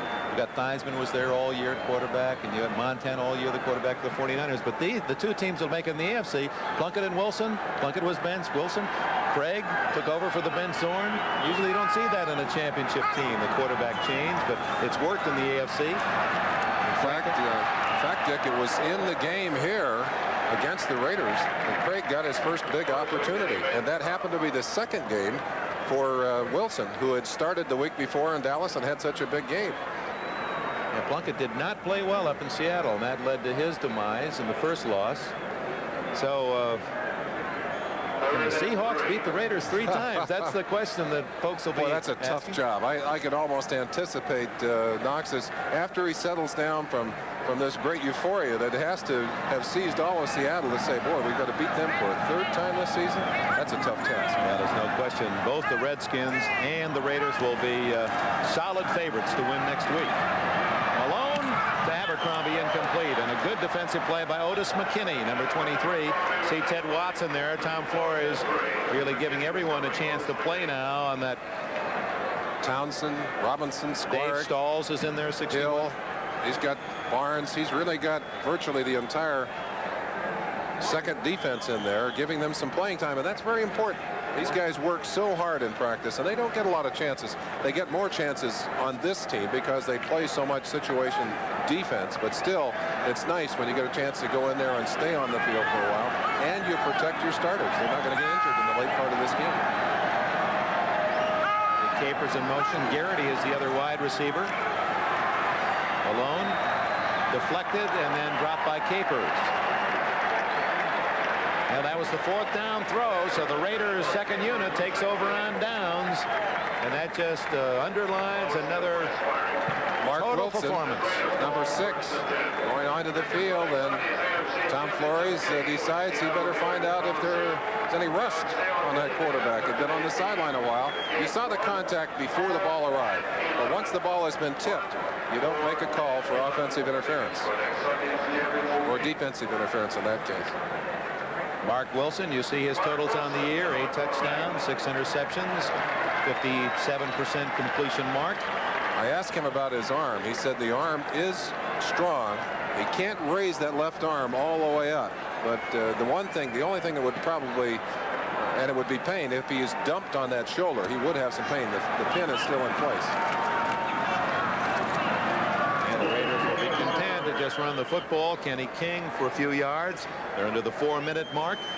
In case you joined us late, 3-0 Steelers on a short field goal by Anderson. The ball was actually just inches away from the goal line, and Noel figured on 4th and inches, better to get at least 3.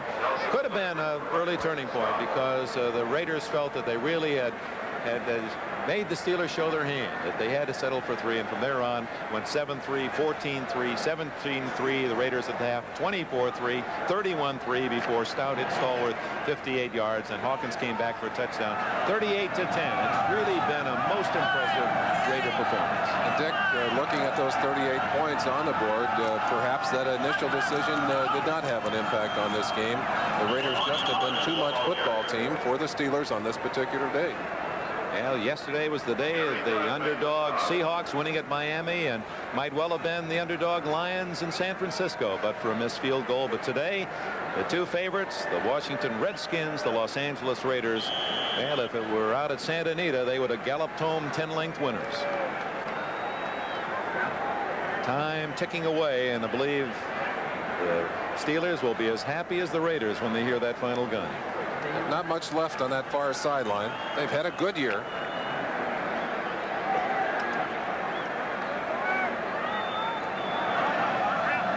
Third down and about 6 as we approach the 2-minute mark.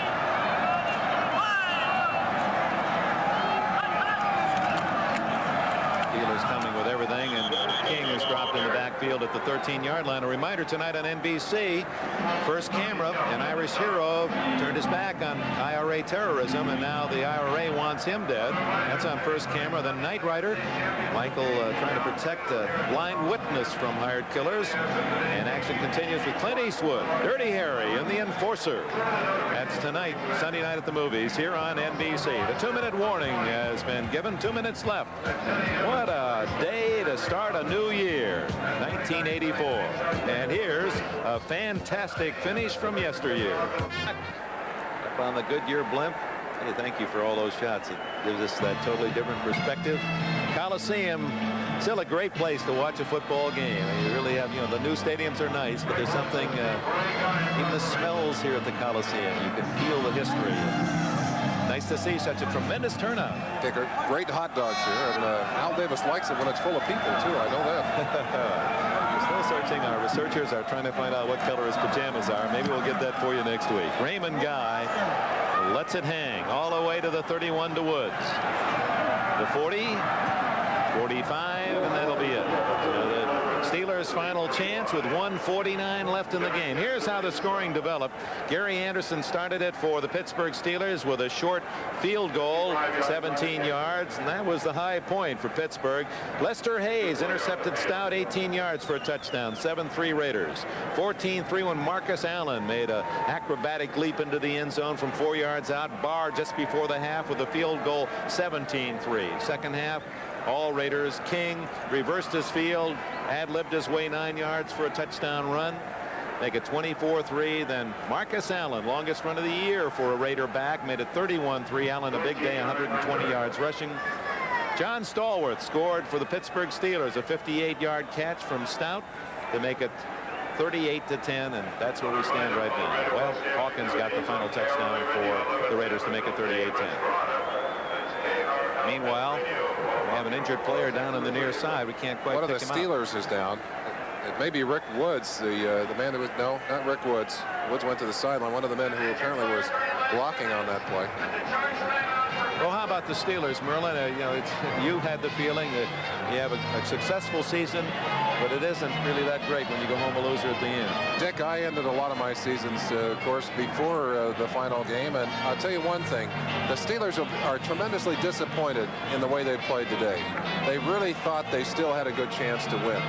They were saying that the coaches all felt, and I don't think it was just whistling in the dark. They really thought they'd play a big game today, didn't they? They did, and they haven't done it. But let me tell you this. There were 20 other NFL teams watching the 8 teams who were playing today, and their vacation didn't start until they put a few extra dollars in their pocket and showed themselves as the champion of their division. They don't have to hang their heads. They don't like the way they played today. They'll go home and they'll take some lumps from their fans who really have come to expect winning football. But they'll be back another time. Chuck Noll has so many young players. 25 players, 3 years and younger. They're developing. They've got to straighten out their quarterbacking situation. But aside from that, they have the building blocks for a very strong football team and for a great future. It was a great shot. Tchaikovsky would have been proud of that shot. 18-12. There was no overture, though, for the Steelers between Stout and Bradshaw today. It's a long plane ride home.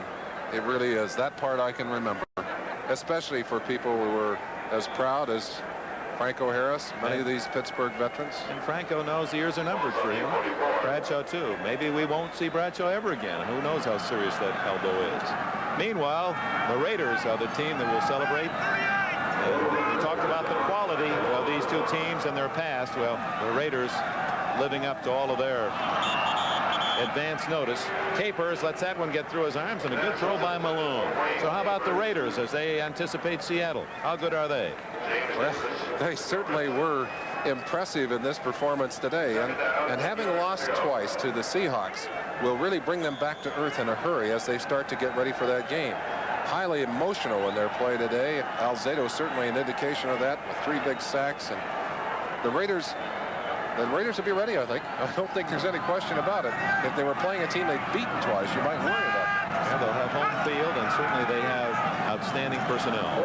Odom carried the ball only a couple of times all year. Gets that call. Chance to salute those who make these telecasts possible, and we especially want to congratulate Michael and Carol Weissman, our executive producer of NBC Sports, on their new production, Baby Son, in this last week, and congratulate, boy, Carol Weissman, what a great lady. Husband's not bad. Coordinating producer of NBC's football is Ted Nathanson. Telecast of today's game produced by Larry Cirillo, directed by Ted Nathanson, our technical director Ray Fagelski, our associate director Ray Benassi, all the folks who made this telecast possible on this 1st of January. Also want to thank help in the booth. Phil Olson, Chet Goldberg, Tim Tallman, Dennis Mnuchin, Chuck Panama. Many of those folks will be with us again tomorrow over at the Rose Bowl. Just leave that old channel right where it is now and get up and watch the Rose Bowl parade tomorrow, followed by the Fiesta Bowl. You won't have to switch, then the Rose Bowl, and it'll all culminate tomorrow night at the Orange Bowl. That sensational halftime. But in the meantime, Miami's great defense against Nebraska's high-scoring offense. What a classic matchup. to the 29-second mark. And Tim Harris fumbles. And the game, which has been in the hands of the Raiders all day, the ball winds up in the midst of the men in the black and silver. Johnny Robinson falls on the loose ball with 19 seconds left.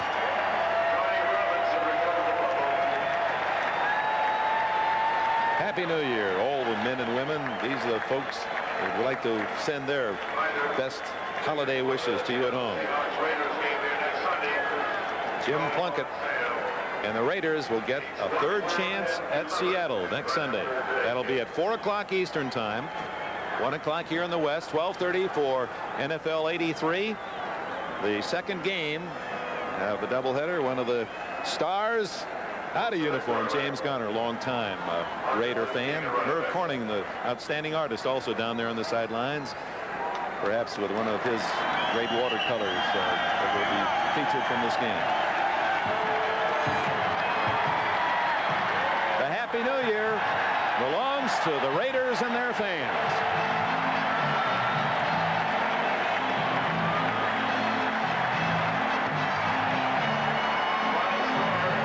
Score, Los Angeles Raiders 38, the Pittsburgh Steelers 10. The Raiders go to the championship against the Seattle Seahawks. We'll be back at the Coliseum, NFL 83, after these messages. First 1984, I guess it's going to be the year of the favorites, because the Washington Redskins, the Los Angeles Raiders, the two teams picked to win by a touchdown, were much, much better than that than the opposition. 51-7, the Redskins over the Rams, and here in the Coliseum, 38-10, the Raiders have eliminated the Pittsburgh Steelers. So that sets up next week's championship games. Let's look at them quickly. The 49ers will go to the Washington Redskins, who just looked devastating again today. No question that the Redskins have been the dominant team of this season, and they're a power team that will be facing a finesse team in the 49ers. Of course, Walsh with a sophisticated passing offense and a defense that has come back into its own this year. In Washington, you've got to admire the kind of strength they exhibit. Riggins running, and of course the passing of Theismann, good receiving, and a powerful defense. Don't forget the crowd. Don't forget that crowd. And the crowd, yes, a very live crowd. And of course here it'll be Seattle and the Los Angeles Raiders, and the Seahawks have beaten the Raiders twice. Right now down to the field and Ahmad Rashad. All right, Marcus, over 100 yards today. What were they trying to do to you? They couldn't do anything. Well, I think what they really tried to do was contain us on the outside, and they were kind of overreacting, and so they gave me some cutback lanes, and the guys up front did an excellent job, and I just tried to do the rest. One of the statements you made before this game, that your second year was a little bit tough in your first year. How so? Well, it seems like everywhere I go there were people there, but I expected that, and I try to bear down and just try to do the best I can. And statistically, I didn't have the year I wanted to, but we're on top, and that's what counts. All right, Marcus, you had a great day. Congratulations. Good luck to you next week. All right, back up to Dick.